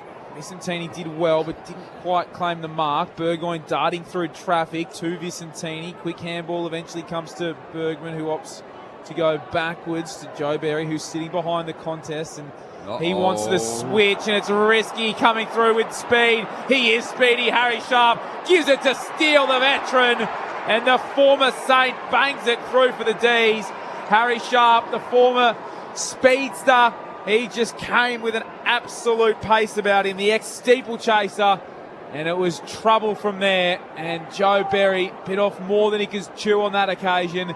And it's the Demons 17-5, 107 plays Port Adelaide 7-7-49, a 58-point lead. Saturday night footy on ABC Sport.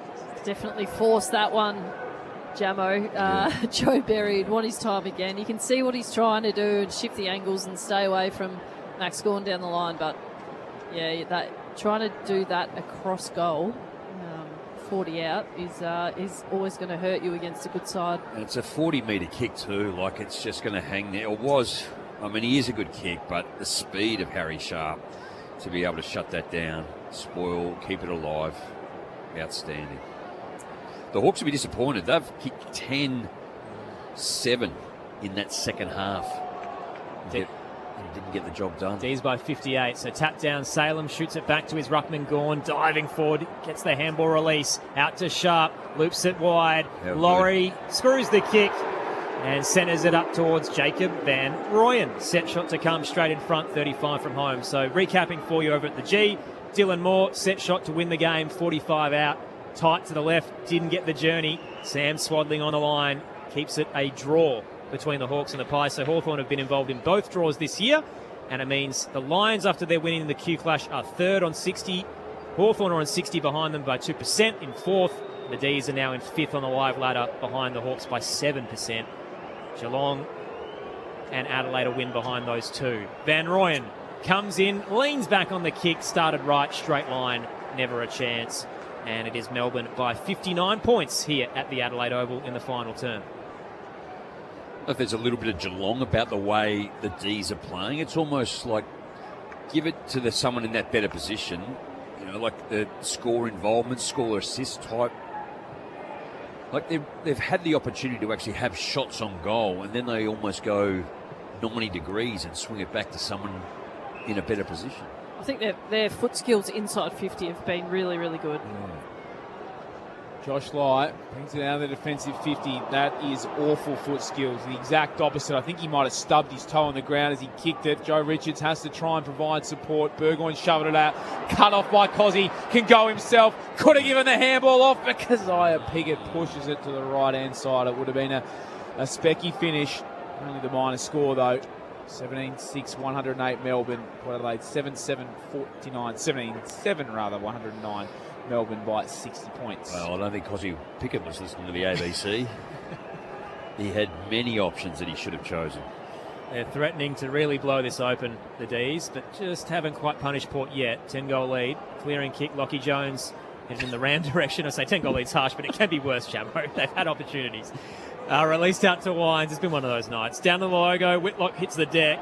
Coming through Durden, tackled for his troubles by McDonald's. Free kick holding the ball. They'll take the advantage. Lever gets it to Sparrow. Wheels through the centre circle. Arcs and kicks up towards Petty. On the march. Diving forward. Gets it on the chest. What a revelation this man has been. Started the year in defence. Brody Myercheck goes down with the terrifying season-ending neck injury. And he had 16 goals in 6 games ever since. And tonight he's now lining up for what will be his third. But it looks natural too, just his leading patterns, the way he's getting the space. Must be the shaved head. I think it's slick. He's up there with Brennan Cox in terms of the biggest shaved heads in the league. Harry Petty. I think he's aerodynamic. All the way out of Woodner. The local product, Harry Petty, gets to the arc. Gives it as much as he can, but it's wide right again. So the D's, 3 straight behinds, margins at 61 points. Stephen King looks pretty comfortable in the coach's box. 13 to go in this final term on ABC Sport. Burgoyne brings it out. Eastern side, big fist came through from Sharp over the top of Ram. Well, let's not forget in that game last week against the Swans, they conceded 10 goals in the final quarter. So I guess that's the only thing Josh Carr will be hoping to at least see if they can put up the wall in this last term and not concede a similar score. Back into play. And Wick just fell to ground against Gawn. Kind of summed up that battle that it is. The kick out of there, direct turnover straight to Bowie though. In the Gawn direction, through Van Wick's hand. Ball to be won still. Petty there. Had support from Laurie. Went back to Steele. Sends it towards the goal mouth. Chance here. Vicentini came through well and gave the spoil, but Van Rooyen was there. Salem inboard looking for Fritsch, but Burgoyne arrived on the scene and cut it off in the nick of time because a certain goal was coming up otherwise. Ware slides in on a shorter kick, still in the defensive 50. The Power, they are really struggling to move it now and bring it out of this section of the ground in the direction of Whitlock, who got a nice fly, but Lever gathered the ball as it bounced up towards him in the direction of Van Rooyen. Vicentini again, a nice spoil. Salem goes the dribbler. Close. That would have been a nice finish, but just off to the right-hand side. And Adelaide remained there. 7-7-49 and Melbourne 79-111, a 62-point lead. Christian Salem only his 8th game for the season. Normally see him across the half-back line. He started this last quarter in the middle of the ground. Going forward, he's got 7 disposals in this quarter. Lockie Jones goes long to the eastern side. Ball hits the ground. The D's have numbers. Pickett tries to send it back towards Gawn, and he asked the question of an unrealistic attempt as Josh Lai flew over the top of him. Umpire wasn't really going to pay it until Max Gawn looked him dead in the eye and said, "Craig Fleer, what's going on?" These two guys know each other pretty well over the years, and now Maxie gets the set shot just inside the arc on the tight angle to the right. Seen a couple of poor players do that tonight, isn't it? Like Chase Burgoyne's tried to do it. Just the unrealistic attempt. Yeah. Like to think that you're actually going to jump over the top of Max Gawn. It's an interesting prospect. Big Naxi's kicking them 12-9 on the year, so this could be anything. Top of the square. Oh, he's done the Steps across, tries to hook it across the body. It's a miserable kick. That little stutter step on the 45 angle sets it up top of the goal square. Jefferson tried to gather, as did Harvey Langford. The falling in, Balin O'Brien's tackled by Laurie, so ball up to come, 20 out. Still in the D's 50, they're up by 62. Quick reset, Gawn knocked it down, head over the footy, Richards falls into it, wrapped up by Fitzgerald, another ball up to come. Crowd figure flash, so we've got 28,417 tonight, which is our lowest home crowd for Port Adelaide in 2 years. Gawn takes it out of the ruck, quick snap across the body, but not enough power, and he just got the connection to wobble it up to Vicentini. Left hand behind post, he takes the mark for Port Adelaide and a short kick to the scoreboard. Mark taken out there by Jacob Ware. Also the Hawks and Collingwood draw. They drew earlier in the season, so it's the first time in history that two sides have drawn twice in a campaign. Wow. Port Adelaide here having such a hard time getting the ball out of their back half. It's been really, really poor, and Melbourne setting up the whole ground defensively so well. Just repeat entry after repeat entry. Holstrup back inside the forward 50. There is another one of those repeat entries. Van Rooyen roved it to Sharp. Ball got cut off, and Chandler picked it up, but it all just gone over the boundary line. Let's get down to the boundary with Brianna Fiore. Yeah, 28k for the crowd, but I think there's a lot less than that now. Lots of Port supporters leaving due to the score and the cold weather. One of those nights that I wanted to come and see the final home and away game for the season, but it's all gone wrong. Gawn grabbed that clean out of the ruck because Van Wyk was nowhere to be seen. He fell over that hulking frame, and Gawn got taken in the tackle before he could get boot the ball. Part of the challenge with these repeat entries is Van Wyk can't get off the ground for Jordan Sweet. Max Gawn's having a field day. Neither ruck got hand to that. The kick out of there from Ware. Mark was almost taken. Salem goes back in board looking for Petty, but it went towards Lai. Dropped a mark he should have taken. Laurie pounced on the spot and left of the left-hand goal post, and another minor score. The Demons threatening to pile it on, but they just can't find the big sticks. 63-point lead it is now to the D's. 2 goal 5. Could be a lot worse in this quarter to the D's. Max Gawn's durability is 269th game. He went to 81 ruck contests last week. You know, just his ability to win the football around the ground, to run the distance he does, and then stand under the footy and continually do it for as long as he has. 34 years of age, but I think arguably a career best season. He's leading the league for hit-outs, but he's second for centre clearances. He's averaging over 20 touches alongside the hit-out dominance that he's having. Port move it to the eastern side after Van Wyk look for the switch. Lockie Jones, little tunnel ball works well through traffic to Todd Marshall as he heads up towards the 50. Turner tries to juggle the intercept, and Disco gets it in the end. Now looks to switch out to the broadcast side. So Harry Sharp shoots the handball off to Rivers. Bit of time to head through the broadcast swing. Didn't wait his kick well at all. It was a poor ball drop. Skidded wide of Van Wyk in the end. No one really knew where it was headed. Salem gathers for the D's. Left half forward. Links up with Langdon. Time to stop prop. Pull the kick up towards the arc. Mark taken by Chandler. Maybe within his range. He's just outside the paint, but no one stands the mark. Chandler says, stuff it. I'll have a crack. Kate Chandler for 3. Flushes the finish. Excellent homecoming for the young man out of Chara. The D's, 18-10, 118. Port 7-7-49. We've still got 8 to go. Worth noting that this is the 5th time in 7 games the Demons have raised the bat, and they've done it for the 12th time this season. So they are looking pretty threatening on the eve of September. That being said, with the Hawks and Collingwood draw, percentage might be a little too much to chase in terms of catching the Hawks in top 4, so they're going to need Brisbane to drop a game to Collingwood or Hawthorn to lose to West Coast next weekend if they're going to get the double chance now. Multiple goal scorers now for Melbourne. There's 5 of them, and so many of them have just had so much time for themselves. Alir going down in the way that he did before half-time has been significant, but it's just far too much time for Melbourne's forwards. Too much time, too much space, and too much experience. Salem's left leg to Chandler, then his left leg to goal. Elite.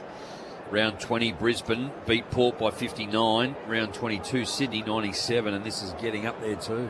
Van Rooyen into the ruck and allowed the D's to get the clearance. If you're just joining us, the only concern for the Demons tonight is a likely MRO charge for Jacob Van Rooyen after he struck Alir, who hasn't taken any further part in the game after going off with concussion. He's inside the forward 50 for the Demons.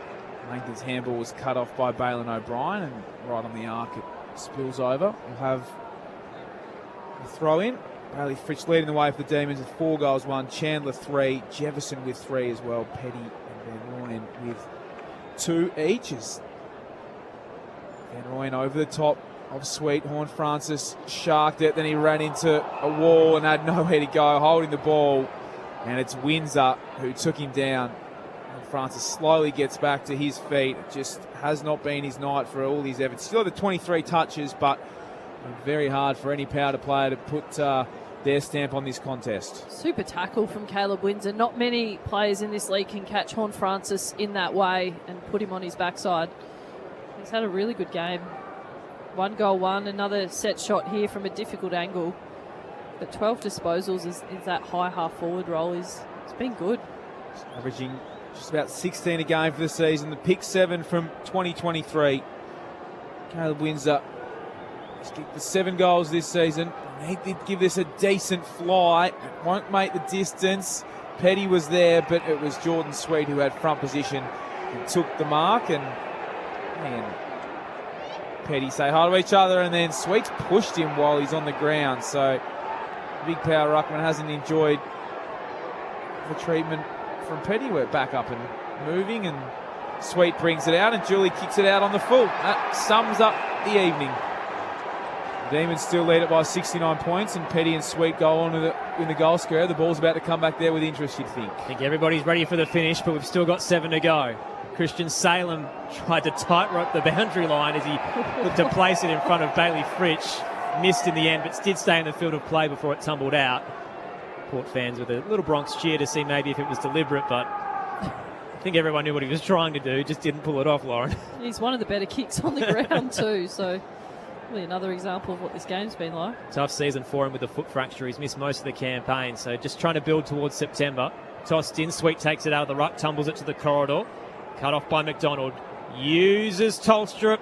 Tried to pull the kick to the leading Chandler, just bobbled around as he held the deck, but then he sold the candy, dodged it, duck, dive and dodge. Kate Chandler has got 4.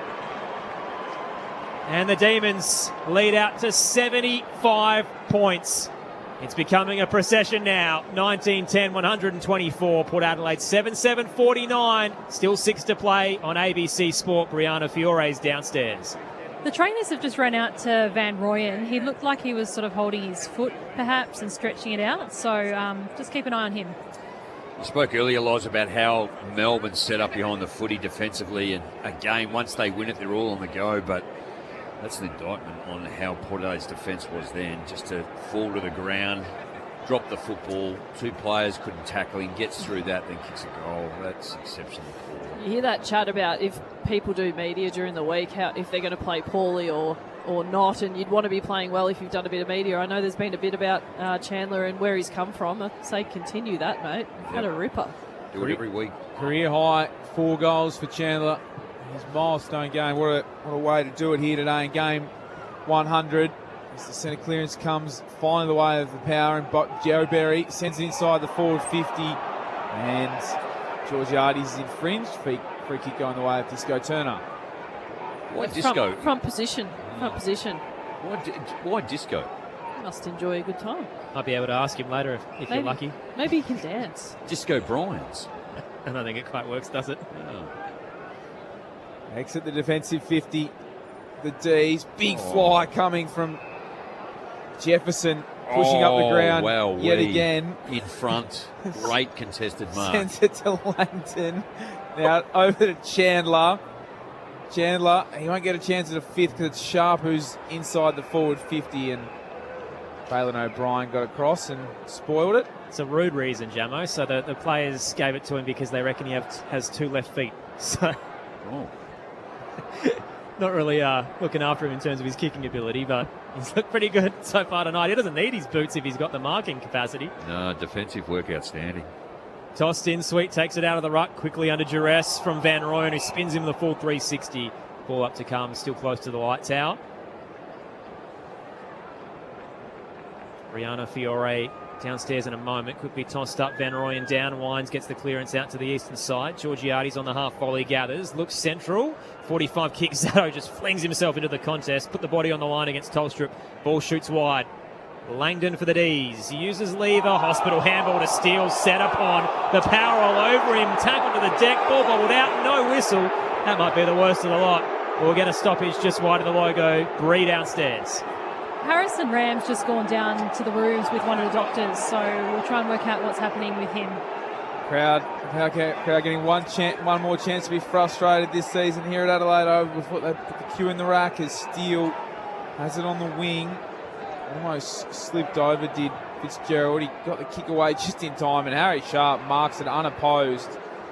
45 out, a bit of an angle on the eastern side. And he'll go back and take his full 30 seconds, the X-line, and have a shot at goal. Well, he's done so well this year, Harry Sharp, to put a stamp on his spot in this Melbourne side. We know he's such a good runner, but the extra muscle in his frame and his ability to compete in a contest has meant he's held his spot and played really good footy. Kicked a career best 3 goals last week against the Dockers. And that one, he won't add to his total. Close on the line, it's Jordan Sweet who's stopped it being a score at all. So it remains a 75-point lead to the Demons in the last 4 or 5 minutes of this one. He brings it out, Van Rooyen direction. Van Wyk flew as well. Having it to himself there was Zatto. Got one plucked out, a high free kick to Miles Bergman, who's thinking about using the corridor, but will need to think about it again because he had nothing on and checked the kick towards Van Wyk remaining on the wing. Rivers stayed down and got it, and now it's fed out to Jaff. Moves it on to Fitzgerald, cuts back in board, had time. Sends it towards Chandler, who could maybe row for another one here. Come into his grasp, but was wrapped up in the tackle immediately. Ball did jut out ever so slightly, but not enough before the umpire stepped in. Another stoppage, we've got a reset. Well done, Jefferson. Another contest, brought it to ground. You're welcome for the rocket, mate. Tossed up, Sweet down to O'Brien, shoots it across the goal face. Bammett looks to the eastern side. Kicks well weighted. Anastasopoulos loops it up towards the logo, put it in the path of Georgiades. He's got a Taylor trying to get away. Closing was Daniel Turner. Did well, Georgiades, to centre the kick. Marshall waited an eternity for it though. Jaff comes in with the fist and gets the ball back from Fitzgerald. The D's on the counter punch. Swiftly through Bowie towards Van Rooyen. You could hear the jeers before the ball reached him. Ball hits the deck off his chest. Pickett releases Windsor. Flying by, but a rush of blood. He misses to the left. And it is Melbourne by 76 points with 3 to go here at the Adelaide Oval. Fair to say the sting's gone well out of this game. A lot of players starting to walk if they hadn't been already. Some poor ball use. Yeah, Lockie Jones sums that up. Missed the target completely there in O'Brien, and it's cleaned up. Eventually finding Laurie, who will go back and have a shot at the Demons' 20th of the evening. Of all of the biggest red flags in this last quarter for Port Adelaide, the ball use out of the back half and the care by foot has been as bad as it gets, and no doubt that will be a part of the review for this team during the week, but just got to take care with the footy, especially when you're unpressured. So he's out of contract at the end of this season, Bailey Laurie. Has played the 14 games though, was great last week, and that one is through. So that is the 20th of the evening for Melbourne, and has been a comprehensive performance. Hasn't quite got them into the top 4 because of that draw at the MCG, but they are still a shot at it heading into the final week of the season. They're 20-11-131, Port Adelaide 7-7-49. Closing stage of this one, Saturday Night Footy on ABC Sports. Well, if last week's result was 97 points, wasn't embarrassing enough, we're heading that way. 82 as it is right now, still 2 minutes remaining. Inside 50s this quarter, 20-7 in favour of Melbourne. I think without going after just one person, because the players with the ball have been poor, but Van Wyk being on the ground for significant periods of this last quarter, it doesn't look like his teammates trust him. They're not kicking to him on kick-in, and so they're taking riskier options, and it's not paying off. Tossed up, Van Wyk's here with Van Rooyen doing the ruck battle. Comes Port Adelaide's way. Wines shoots the handball out to Richards, up to half forward. Marshall landed in his lap, trying to get around Chankworth Jaff. Spots something he likes, lowers the eyes and pops it in to Mitch Georgiades. 25 out straight in front. So context to this game after Port Adelaide leaked their biggest score ever to the Sydney Swans last week in terms of that matchup. Tonight now Melbourne have kicked their highest score of the season sitting at 2011, 131. So it just hasn't been the final month that Josh Carr would have wanted, given all the goodwill they've earned with the hardships through the campaign. They've essentially tucked their tail in the last leg of the season. Mitch Georgiades for a little consolation prize. Comes in, straight line drive, picture perfect. 4 on the night for Mitch Georgiades. Margins down to 76, and it snaps a run of 10 scoring shots for the D's. Melbourne 2011, 131. Port Adelaide 8-7-55. Heading towards the final siren here on ABC Sport. Rihanna Fiore downstairs. Harrison Ram is back on the ground now, so he looks to be okay.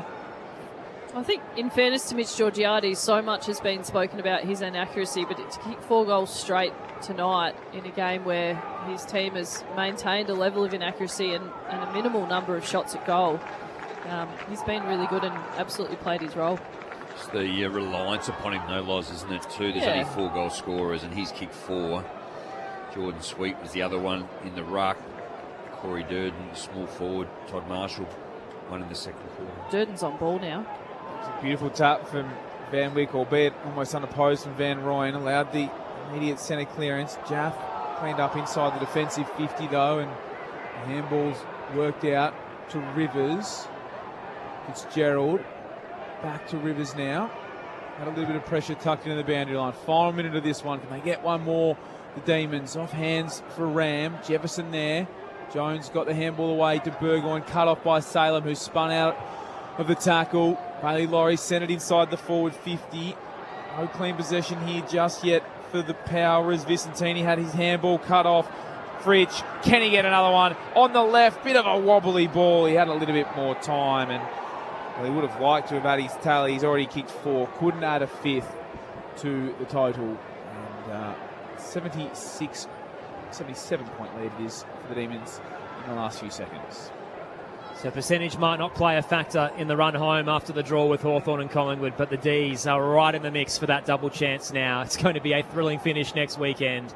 Port clear it out toward the broadcast wing. Ram in front, knocked it down, and arching the back and breaking through. Joe Berry is loving life as a half-back flanker. Kicks up to the 50. Marshall back with the flight, couldn't trap it. Georgiades hands it off, and Anastasopoulos too long on Marshall, who was open at the back. Cutting across Turner. Chath will happily walk it through for a minor score. And the margin drops down to 76 points here at the Adelaide Oval with that rush behind as the siren ticks down. A Demon demolition to set up a 5-horse race for the double chance.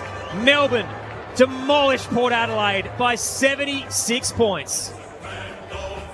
It's a high-flying flag. It's the emblem for me and for you.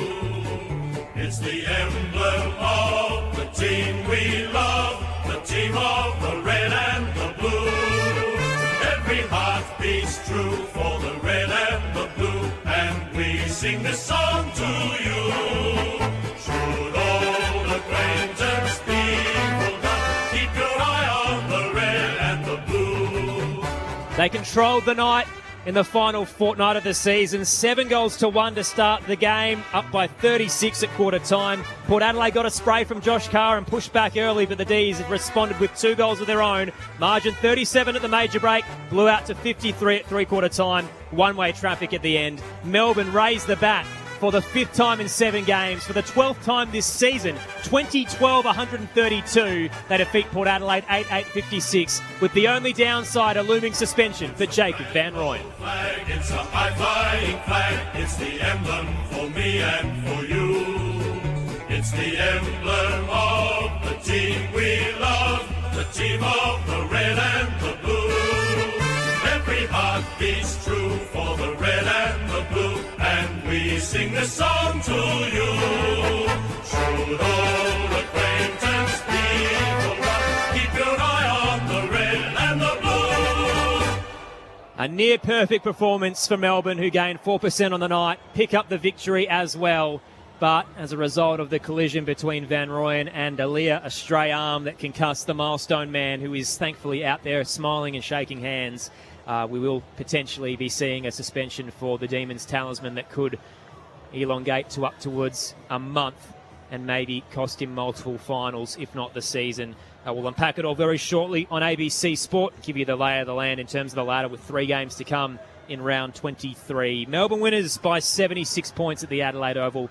We'll check in both rooms very shortly as well. And across the border at the MCG, the second draw of the year between Hawthorn and Collingwood. And what I mentioned before sets up a 5-horse race for 3rd and 4th. Rod Jamison, Lauren Arnell with you on ABC Sport. They've been working tirelessly across the night, and they can unpack it all for us very shortly here on ABC Sport. Actually, you know what? Let's get stuck into it now, and we'll welcome our listeners in a moment's time. What are your first thoughts, Lauren? Yeah, obviously, really strong performance from Melbourne and exactly what you'd want to be doing as you head towards the finals. And I think that percentage that we've spoken about all night, there's not much more they could have done. And Port Adelaide, really disappointing. I think the most disappointing part of the night is not the scoreboard. It's Aliir being concussed in his 200th game. And that could be part of the reason why many of the fans left. They may have shown up just to support Aliir and congratulate him, and to see him go down in the way that he did just before half-time was disappointing. But largely, this game played out. It was too much of a blowout, Jamo, but largely the game played out as we may have expected based on ladder position. For those who have just joined us from the MCG, one-way traffic tonight. So Melbourne by 36 at the first break, 37 at the half, 53 at three-quarter time, and up by 76 at the end. Means they've won 6 of their last 7 games, but because of the draw that you're just joining us from, 5 teams fighting for 3rd and 4th in the final round of the season coming up next weekend. So Melbourne 20-12, 132. Port 8-8-56. Rod Jamison and Lauren Arnell are unpacking it all for you here at the Adelaide Oval, and we'll head down to the rooms very shortly. Yeah, all class Melbourne. 9 goal scorers. Cade Chandler, he had 4. Bailey Fritsch kicked 2-goal-5 last week. He's ended up with 4-goal-2 tonight. Matt Jefferson with the 3. Bailey Laurie with 2 also, along with Jacob Van Rooyen, and he missed probably 2, so could have had a few more, but just their ability to be able to move the football with speed and precise efficiency when they went forward, particularly in the first 3 quarters.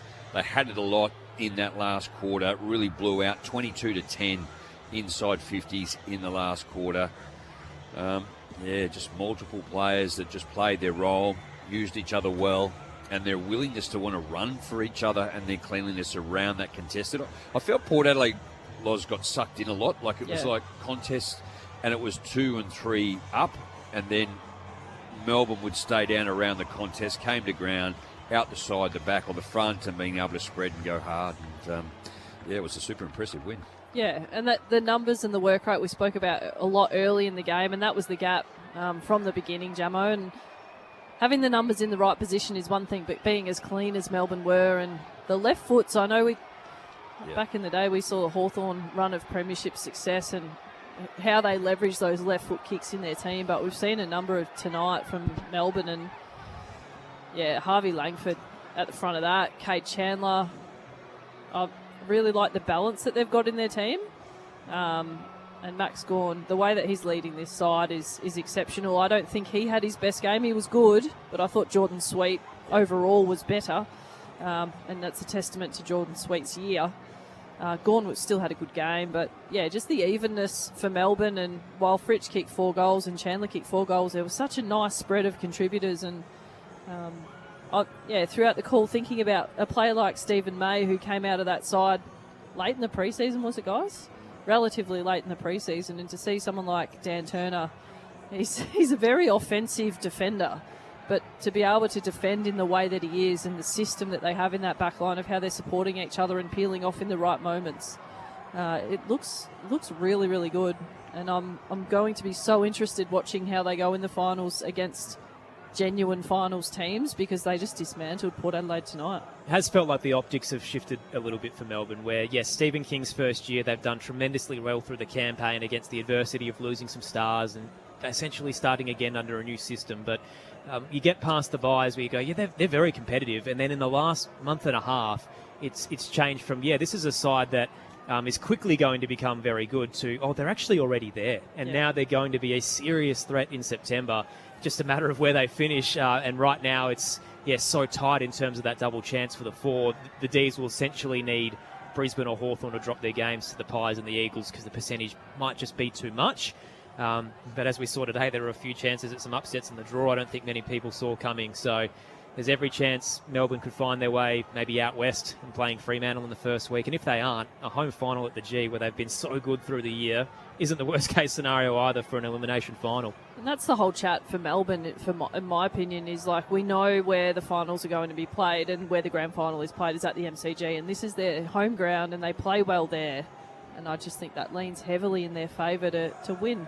It's just, there's so much chemistry there for a side that's under a new coach. And I mentioned it in the pre-game, but their midfield mix has stayed the same all year. They've had essentially 4 guys, and that fourth one has changed from Windsor to Fitzgerald, but still an amazing performance. Nice to see down here at the Riverbank stand end, Alia, who unfortunately was concussed in the second term. Game 200 tonight. His family's travelled from all across the country for it. He'll be chaired off by Sam Palpepper and Jace Burgoyne out there in front of the players' race for Port Adelaide. Their final home game of the season. Definitely didn't go the way Josh Carr was hoping. They've been so competitive through the year with their honourable losses, but the last month has been some of their worst football through the campaign. And they've got Essendon next week to try and at least build some momentum heading into 2027. Now, we'll unpack that incident very shortly for those who just joined us. In the second term, Jacob Van Rooyen leading out for a mark. Alia cuts in front. Got there in time. There was a couple of seconds. Van Rooyen throws the arm out, collects him with the forearm from behind. Alia hits the turf face first, concussed, and out for the game. So his season comes to an abrupt end. And if it's anything like the Darcy Fogarty issue a few weeks ago with Harry Cunningham, that was 3 weeks for severe due to the concussion. So we'll unpack it shortly. But the D's are in the room, so it's time to head down with Brianna Fiore after they won by 76 points.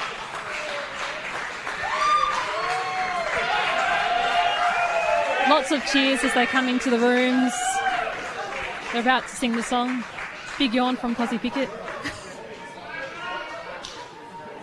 He's here, all bandaged up. Here they go.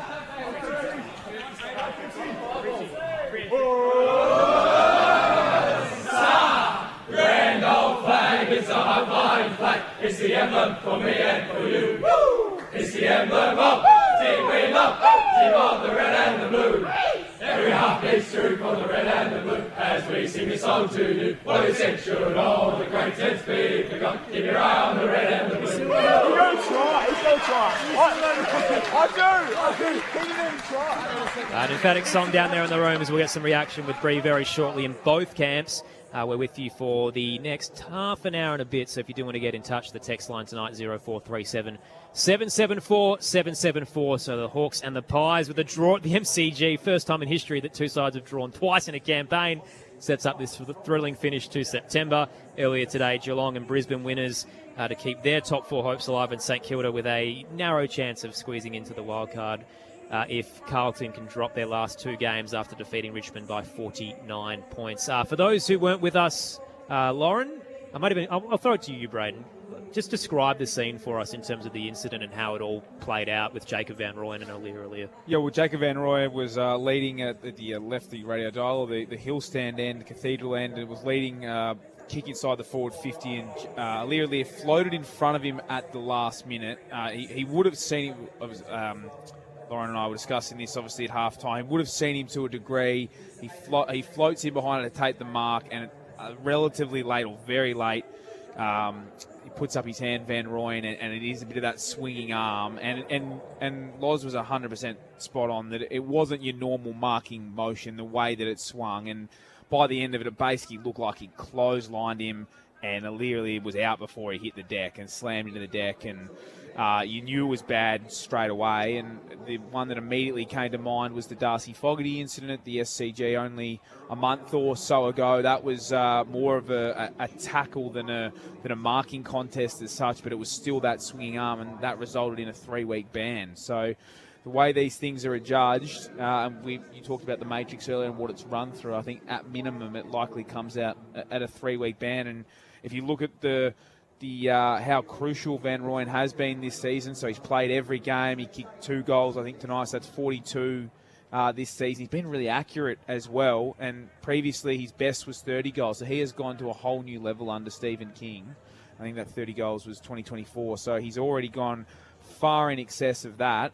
And clearly they've got options to move around in terms of Tom McDonald and throwing some players around, that type of thing. But the way he has been to their structure has been so crucial. And maybe I'm popping into the area of my special comments colleagues alongside of me. But, if he is indeed out for 3 or 4 weeks, that is right to the back end of the finals as well, given the fact that they're unlikely to be, I don't think they can be in the wild card now. So that's a long time if it is 3 weeks, so at a crucial stage in the season. And Laura, not to bring up old wounds, but you were pretty strong on this. You said it was a rotten act and it should get worse than Darcy Fogarty's 3 weeks. Yeah, I've seen it pop up on socials already, and I probably wouldn't use the word rotten again if I had my time, but I don't like the action, and I stand by the comment of it being minimum 3. Under the grading right now would be careless, high and severe because of the concussion, which is what Darcy Fogarty got, and then it's 3 to the tribunal to determine how severe it gets. We'll unpack it a little more very shortly, but let's get some reaction down in the rooms. Melbourne winners by 76 points. They've won 6 of their last 7 now, steamrolling towards September. Brianna Fiore's downstairs. I'm here with Jack Steele. Jack, congratulations on the win. Did you think you'd get it done by this much? No, probably not. It's always great to come into state and win, and to win by probably our biggest margin this year is great. As we head towards finals, but there were still things we were working on that we didn't quite get right. So, we got another week to really sort of tighten some screws up and get ready for finals. It looks pretty good from where I was sitting. What things do you need to work on? Oh, not me personally, but as a team, we had a big focus of taking away uncontested marks from Port. That's something I like to do. I like to possess the ball and really control it as they move it forward. And we sort of weren't able to quite do that in the first half. But as the game went on, we were able to tighten that up. And, we're able to kick a big score, which is always fun and exciting too. And, Jack, you had a nice goal. Talk us through that. There's not much to it. Obviously got to Joe the Goose in the goal square. It's always nice to get one like that. You don't get too many in your career. And I've given a few off this year already, so it was nice to get one back.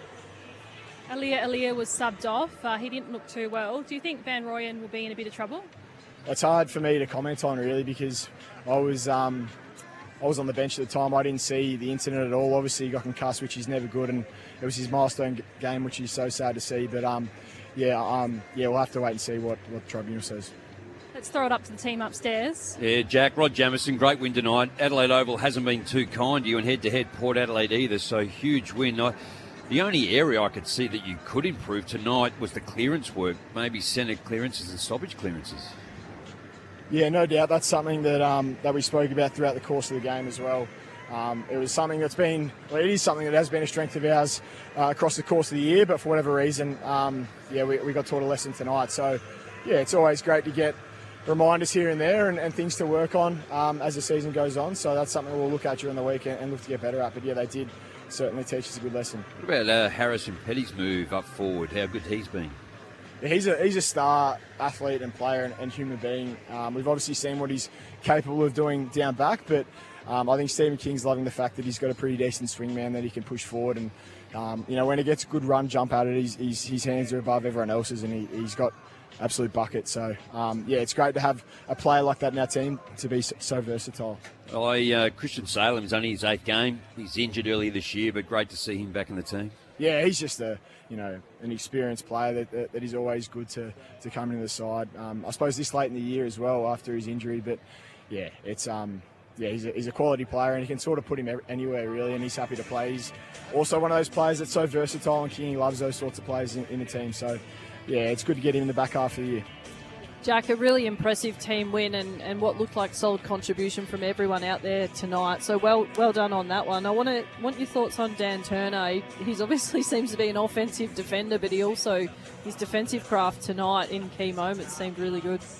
He's just a good young key defender that he's so passionate. He's a bit of a barometer for our team as well. Him and Colton Thostrup are probably 2 very underrated defenders in the league, and they're just full of life and energy. So to have them down back leading us is amazing. But he's definitely got some leadership traits to him too. So looking forward to him leading us forward in the years to come.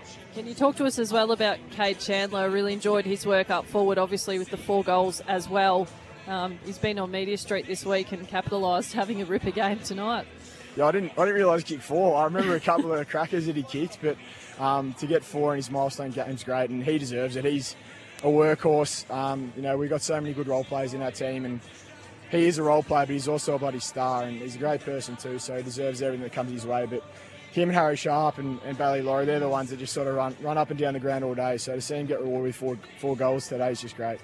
And your acknowledgement of those guys who obviously are excellent players but also role players within the team. I'm interested in your thoughts going in towards finals now. You've been in a similar position for the Saints in previous years. How does it feel different at the D's under Stephen King?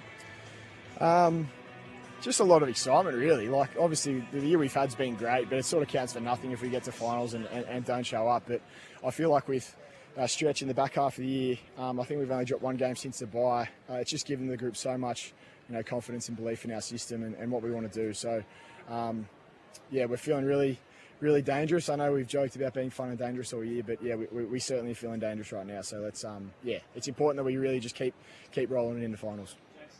Jack Steele's with us on ABC Sport after the Demons' 76-point win here at the Adelaide Oval over Port Adelaide. Jack, it's Aaron Bryans here. I know you don't want to speculate on the potential suspension for Jacob Van Rooyen, but maybe walk us through how important he is as a talisman with, your leading goal kicker, career-high 42-goal season. How much would you miss him if he wasn't there in September? Yeah, it would obviously be devastating to see him be suspended for a number of weeks heading into the pointy end of the year. He's been so vital for us, especially probably in the back half of the year. He's just been such a good player, obviously kicking goals, but he's also so good at bringing the ball to ground with his forward craft too. So, it would be disappointing to see him go out of the team, but also confident in the players that we have to step up to in Luca Kenfield, who's been, he's had his opportunities this year. He's been playing a bit of VFL footy, but he's also ready to go too. So, we'll have to wait and see what happens. One guy who it sounds like you might have for more than just this September is Tom Sparrow. Reports that he might be sticking around a little longer with his contract coming up. How exciting would that be to have Tommy there for the next 5 years? Yeah, he hasn't told me that just yet, but I'm hoping he does. He's a bloody ripper. He certainly drives training standards and he cracks in harder than anyone. So, I would love to have him around the club for a little bit longer for sure. And last one before we let you go, you've been very generous with your time. Stephen King. So he spoke last week about how important the foundations were that Simon Goodwin laid and how he's been able to evolve on those. Can you walk us through, how the D's have got to this point, but also what you feel like he may have added to the group, given you were also a newcomer to the side? Yeah, I think this group has always been a hard-working and honest, group. I got to the club in pre-season and couldn't believe how hard the boys trained in November. And King had to sort of wind the group back and say, let's just check ourselves a little bit here. We don't want to injure ourselves too early in our campaign. So I knew coming in it was an honest group that just wanted to get better every day. And Kingy has really just released the shackles and allowed us to play free, fun-flowing football. So it's been great. Now, Jack, you've slotted in so well, so congratulations on your role at the D's and what you've been able to accomplish through the year, and hopefully it leads to some glory in September. That'd be great. I appreciate it, guys. Thank you. Jack Steele downstairs on ABC Sport after Melbourne's 76-point win over Port Adelaide, their biggest score of the year. They raised the bat for the 12th time in the campaign. 2012, 132 to Port Adelaide's 856. Pretty incredible to see how far he's come. I mean, the Saints, it seemed like he was on the outer a little bit, didn't he? And just that you're thinking, is he still got that much left in him? And he's come here, he's leading possession getter tonight, 27 touches. He's averaging almost 24 a game. And just to add that quality into the midfield, and he obviously talked glowingly about Stephen King as well. I mean, Stephen King has revitalised or grown a lot of players so quickly in his short tenure. I think, and the advantage too, the quality that he is playing. But he's a leader. He was the captain of a club.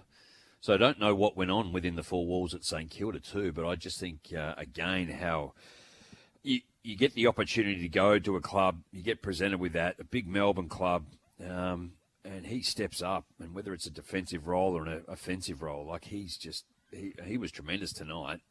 He has 7 tackles, 9 contested, 3 clearances, 4 inside 50s, but he normally does his job week in, week out. He's just hugely reliable. Yeah, and you can tell he's a fantastic person too, obviously being the captain at St Kilda, and it's just, I don't think it's funny, I can't think of a better word right now, but it just gets interesting how list management works. Players like that may not fit for a long period of time at St Kilda. It may have been a salary cap issue. It may have been, got guys like Mateus Philippou, you're waiting to get inside, and there's depth there where players need opportunity inside mid and someone's aging out, but you put him in a team like Melbourne with a youngish group who have enough experience around the edges, and it just fits. Yeah. And it cost them nothing. Future third. Like, you get a dual All-Australian who's a former skipper, and he slots into your system, provides the leadership, and has never left in terms of his midfield role or campaign. So it's a free hit for the Demons, and they got the Lotto win in the end. So congratulations to them. Really smart. On the text line tonight, unpacking the game with Lauren Unnell and Rod Jamieson on ABC Sport.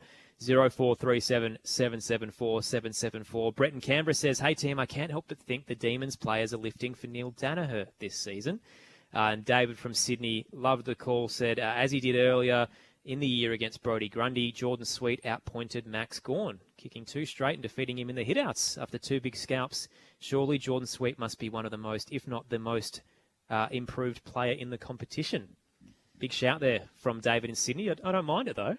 Just speaking of former captains, a little bit of an eye tomorrow on the VFL in regards to Jack Viney, who will play his first game of the season, returning from an Achilles injury. So they play Box Hill at Box Hill City Oval in Melbourne, and you just wonder, is there any way, could he somehow, clearly they're finding a way for him to work his way back, and the issue they've got now is because they're right at the bottom of the VFL ladder, trying to find somewhere to play their players. I know Stephen King's been very strong on that in regards to how many buys they've had in recent times, and they've been quite frustrated by the fact they haven't been able to get games into players as. So this is their last game for the year now because of how the VFL's been scheduled. So Jack Viney gets 1 hit out, and then anyone who's pushing for finals, that's it. The way that they've scheduled it. So you said Stephen King was very upset with the league as a result of that. And I don't know, Jammerman was looking at the list tonight. I don't know who comes out for a Jack Viney. He's a talented player, but it's a hard call to make. Well, he can't play tall forward for Van Rooyen, so there's probably not a spot there for him, certainly not next week. And all of those players that can go through there are in form, so it makes it really difficult. However, something always happens in a final series, doesn't it, Jamo? You never, wherever they are at this point in time, and I don't want to jinx anybody, but every team that's moving into finals now, if you go into that 3rd and 4th week of finals, someone is going to fall out of the team with injury or suspension. Something always happens, and so Jack Viney will know that, and the trick is to be ready and be as positive as you possibly can be, and it's very possible that your opportunity comes up. There's a lot of big questions facing the Demons over the final couple of weeks, but they've got the Western Bulldogs next weekend, and we'll chat a bit about the 5-horse race that awaits them, given there are 3rd and 4th spots available, and there are a lot of contenders for it, given the draw tonight between Hawthorn and Collingwood for the 2nd time this year. We can flip over to Port Adelaide, though, who have had an impressive year given the injury list, but it hasn't quite been their month on the run home. Brianna Fiore's made her way over to the power race to unpack their 76-point loss. Down to you, Brie. We're here with Jason Horne-Francis. Jason, not the result you guys wanted tonight. Talk us through what went wrong.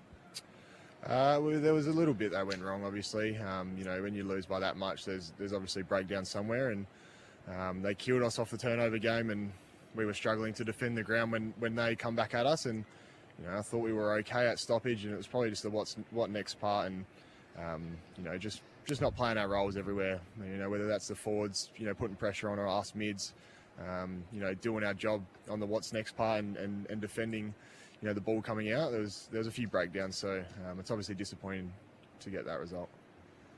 Aaliyah Elliott was obviously subbed off after that horrible incident. How's he doing? Yeah, he's okay. He's up and about. We obviously we gave him a bit of a chair off, but no, he's okay. He obviously got hit and he's concussed, and but yeah, no, he's still smiling like he is now. And Jace, how are you going? I saw you get a bit of work done on the bench. Was there anything upsetting you, or all good? No, all good. Yeah, just a bit of tightness. I think everyone gets that at this time of the year, and you don't want to get it. You don't want to get to the point where it's going to become something worse. So it's just a little bit of tightness, and I've had it for a couple of weeks now. We're just trying to work through it and manage it. Let's throw it up to the team upstairs.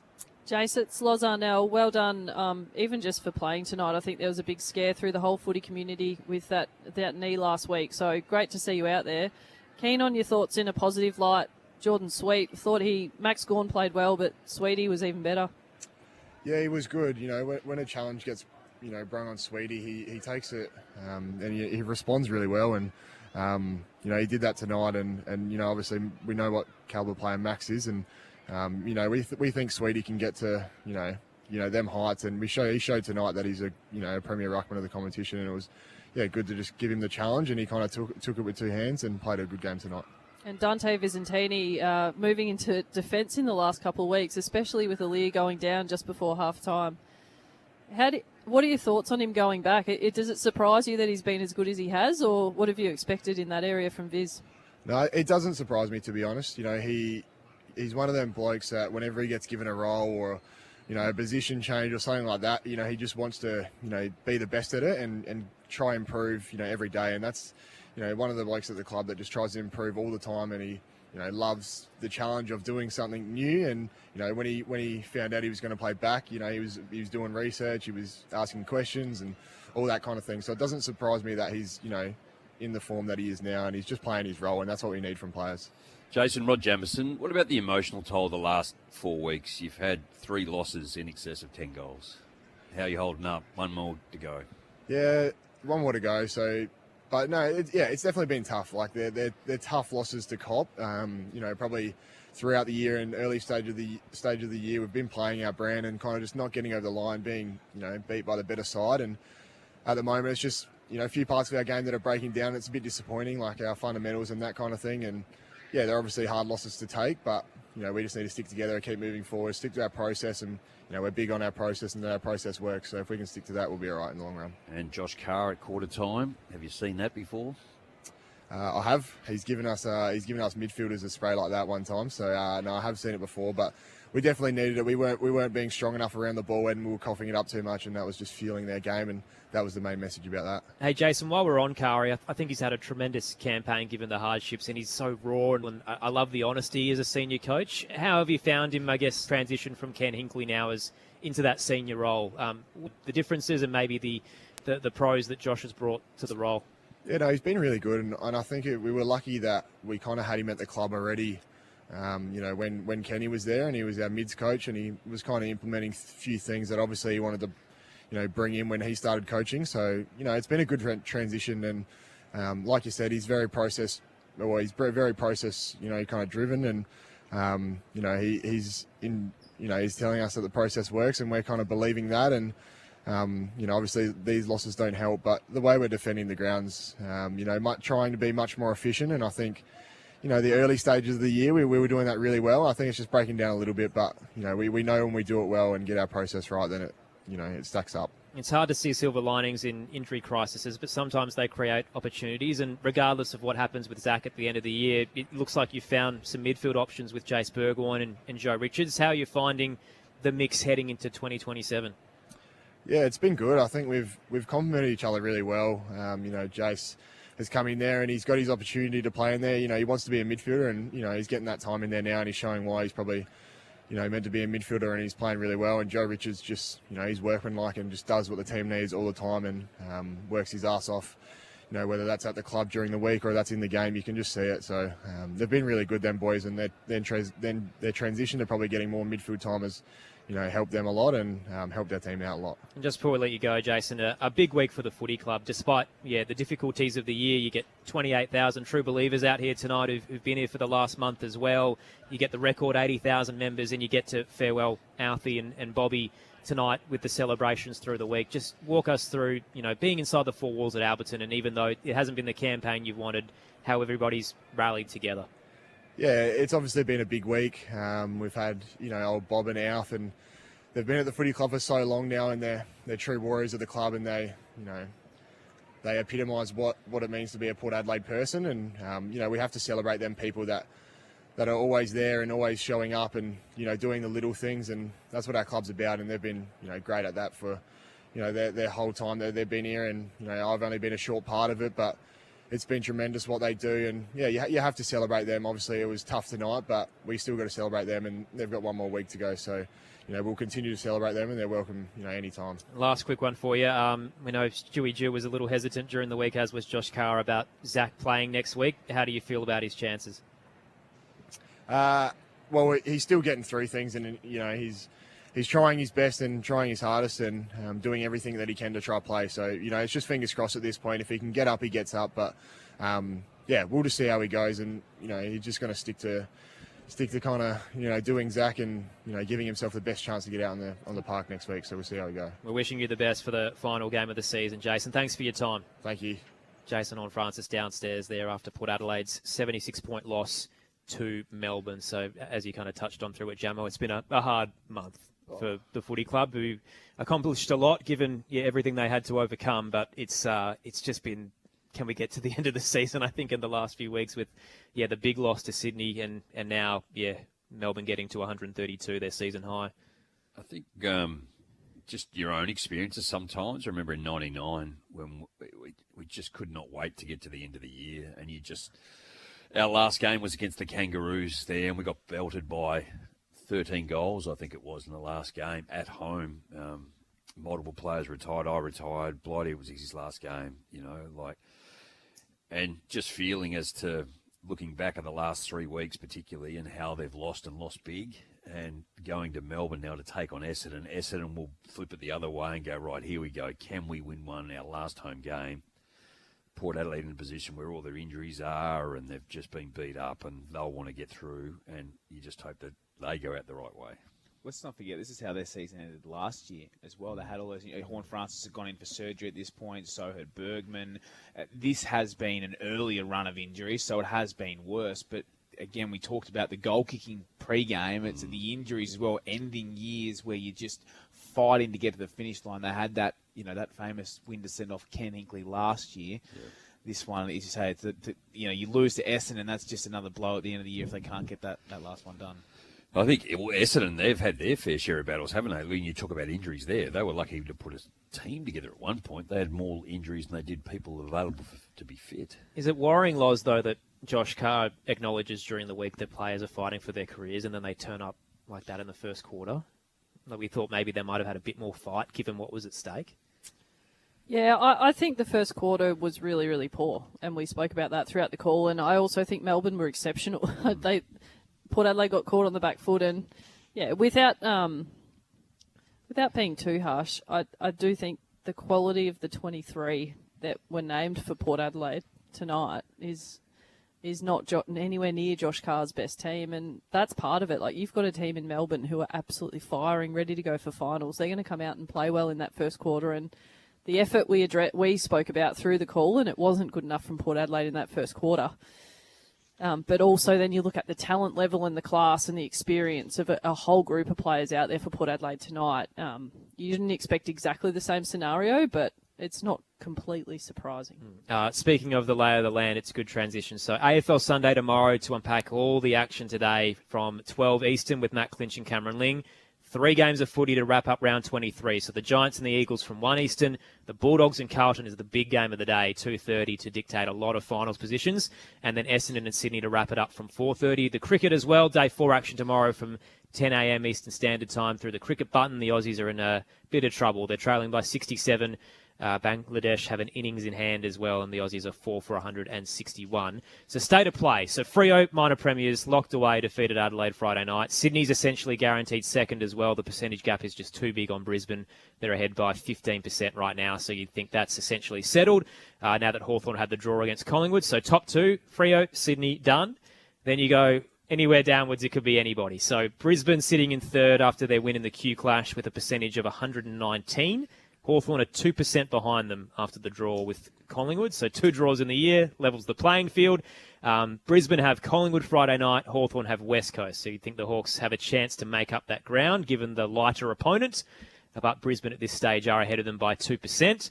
Melbourne is behind the Hawks by 6%. So you'd think regardless of the margin, they're not going to get there. They're going to need Brisbane or Hawthorn to drop a game to get the double chance. Otherwise, D's have the Bulldogs next weekend. They lock away a home elimination final with a win. Geelong's behind them, so they're a win behind those 3 and have Richmond next weekend. They have the best percentage of the lot, and the Tigers, they're probably going to pick up some more. So again, if anybody stumbles, Geelong are there to jump in. Adelaide now in a bit of trouble. They're sitting down in 7th, would host a wild card there.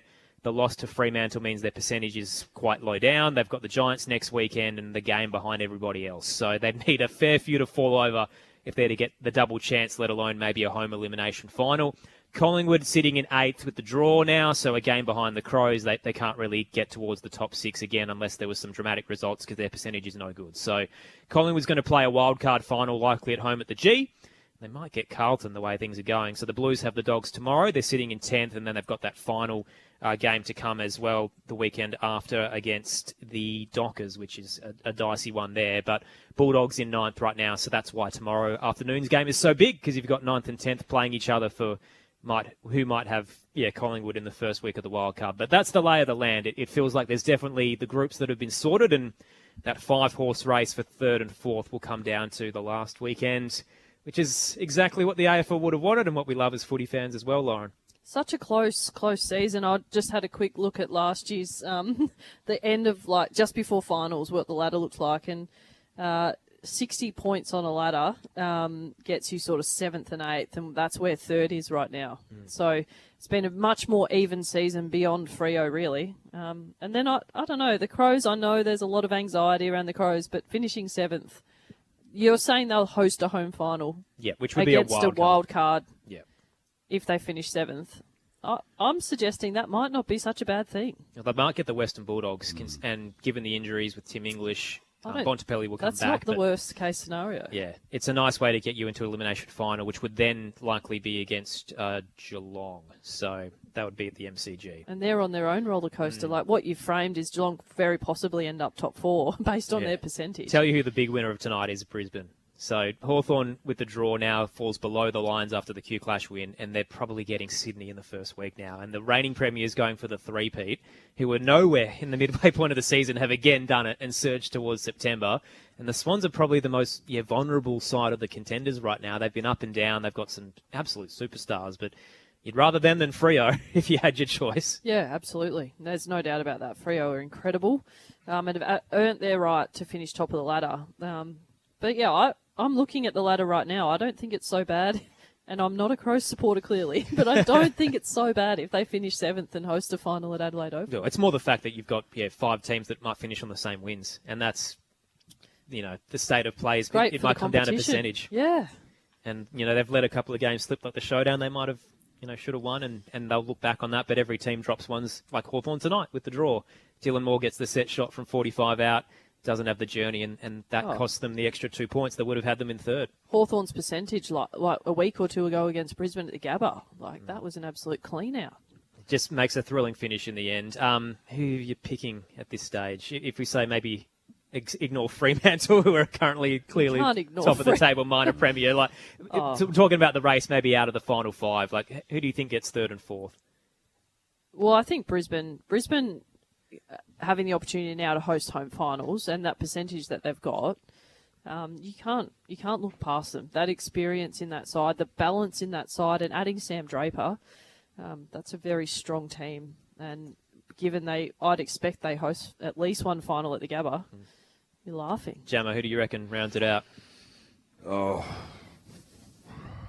I think Melbourne is serious. I think Brisbane is serious. I think Hawks, Brisbane and Melbourne for me, outside of Fremantle. Yeah. I think Sydney are good, but I can't go past, and it's not the anomaly. To see Fremantle, that quarter and a half a couple of weeks ago against City, that's the cleanest, slickest football I've seen, and they continually do it. And Murphy Reid didn't play. He's got to go back into that side. The way that they've performed this year has been incredible. And when they haven't played well and how they respond to those moments when they haven't been good and how they're finishing games that's the scary bit for me, that this team is resilient and they're ready to win finals. 2 finals at home and then 1 trip to Melbourne.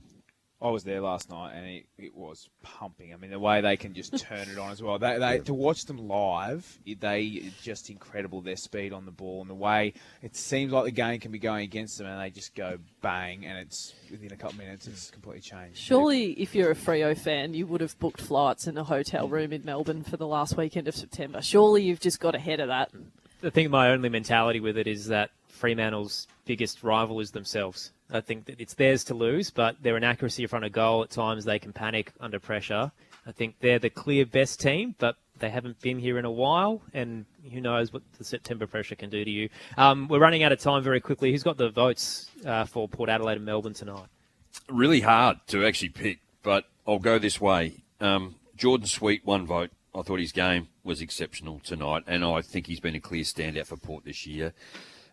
We spoke to him post-game. Jack Steele, going to give him 2 votes. When you have a look at his numbers too and how consistent he's been tonight and throughout the year, impressive. And could have gone multiple ways, but I'm going to go Cade Chandler. Nice. 3 votes. When you have a look, he's had 18 disposals, gone at 80%. He's had 9 tackles, 6 contested, inside 56 times and kicked 4 goals. I think pretty impressive. Hometown lad with 4 gets in the his 3 votes. Cade Chandler 3, 2 to Steele, 1 to Sweet, and Melbourne are winners by 76 points to move up the ladder into 5th for the night, and that 5-horse race for 3rd and 4th still to unravel over the next week and a half. Huge thanks to Rod Jamieson and Lauren Arnell tonight. Congratulations to Braden Ingram for his first game at the Adelaide Oval, and to Brianna Fiore on the debut on the boundary. Well done. To Simon Rosartek as well, and back in the studio to Lucas Binns. It's all happening tomorrow. Plenty of sport coming your way. It all starts with AFL Sunday midday, and then we'll have the 3 games coming your way to wrap up the round. Giants and the Eagles from 1. The Dogs and the Blues from 2:30, and the Bombers and the Swans from 4:30. And if you love your cricket, day 4 action from 10 Eastern on the cricket button as Australia tries to claw it back against Bangladesh. It was Melbourne winners tonight by 76 points over Port Adelaide, 20-12-132 to 8-8-56. And across the border at the MCG, a draw. Hawthorn and Collingwood again, the only 2 sides to ever do it twice in a season. We'll unpack it all tomorrow at 12 on AFL Sunday.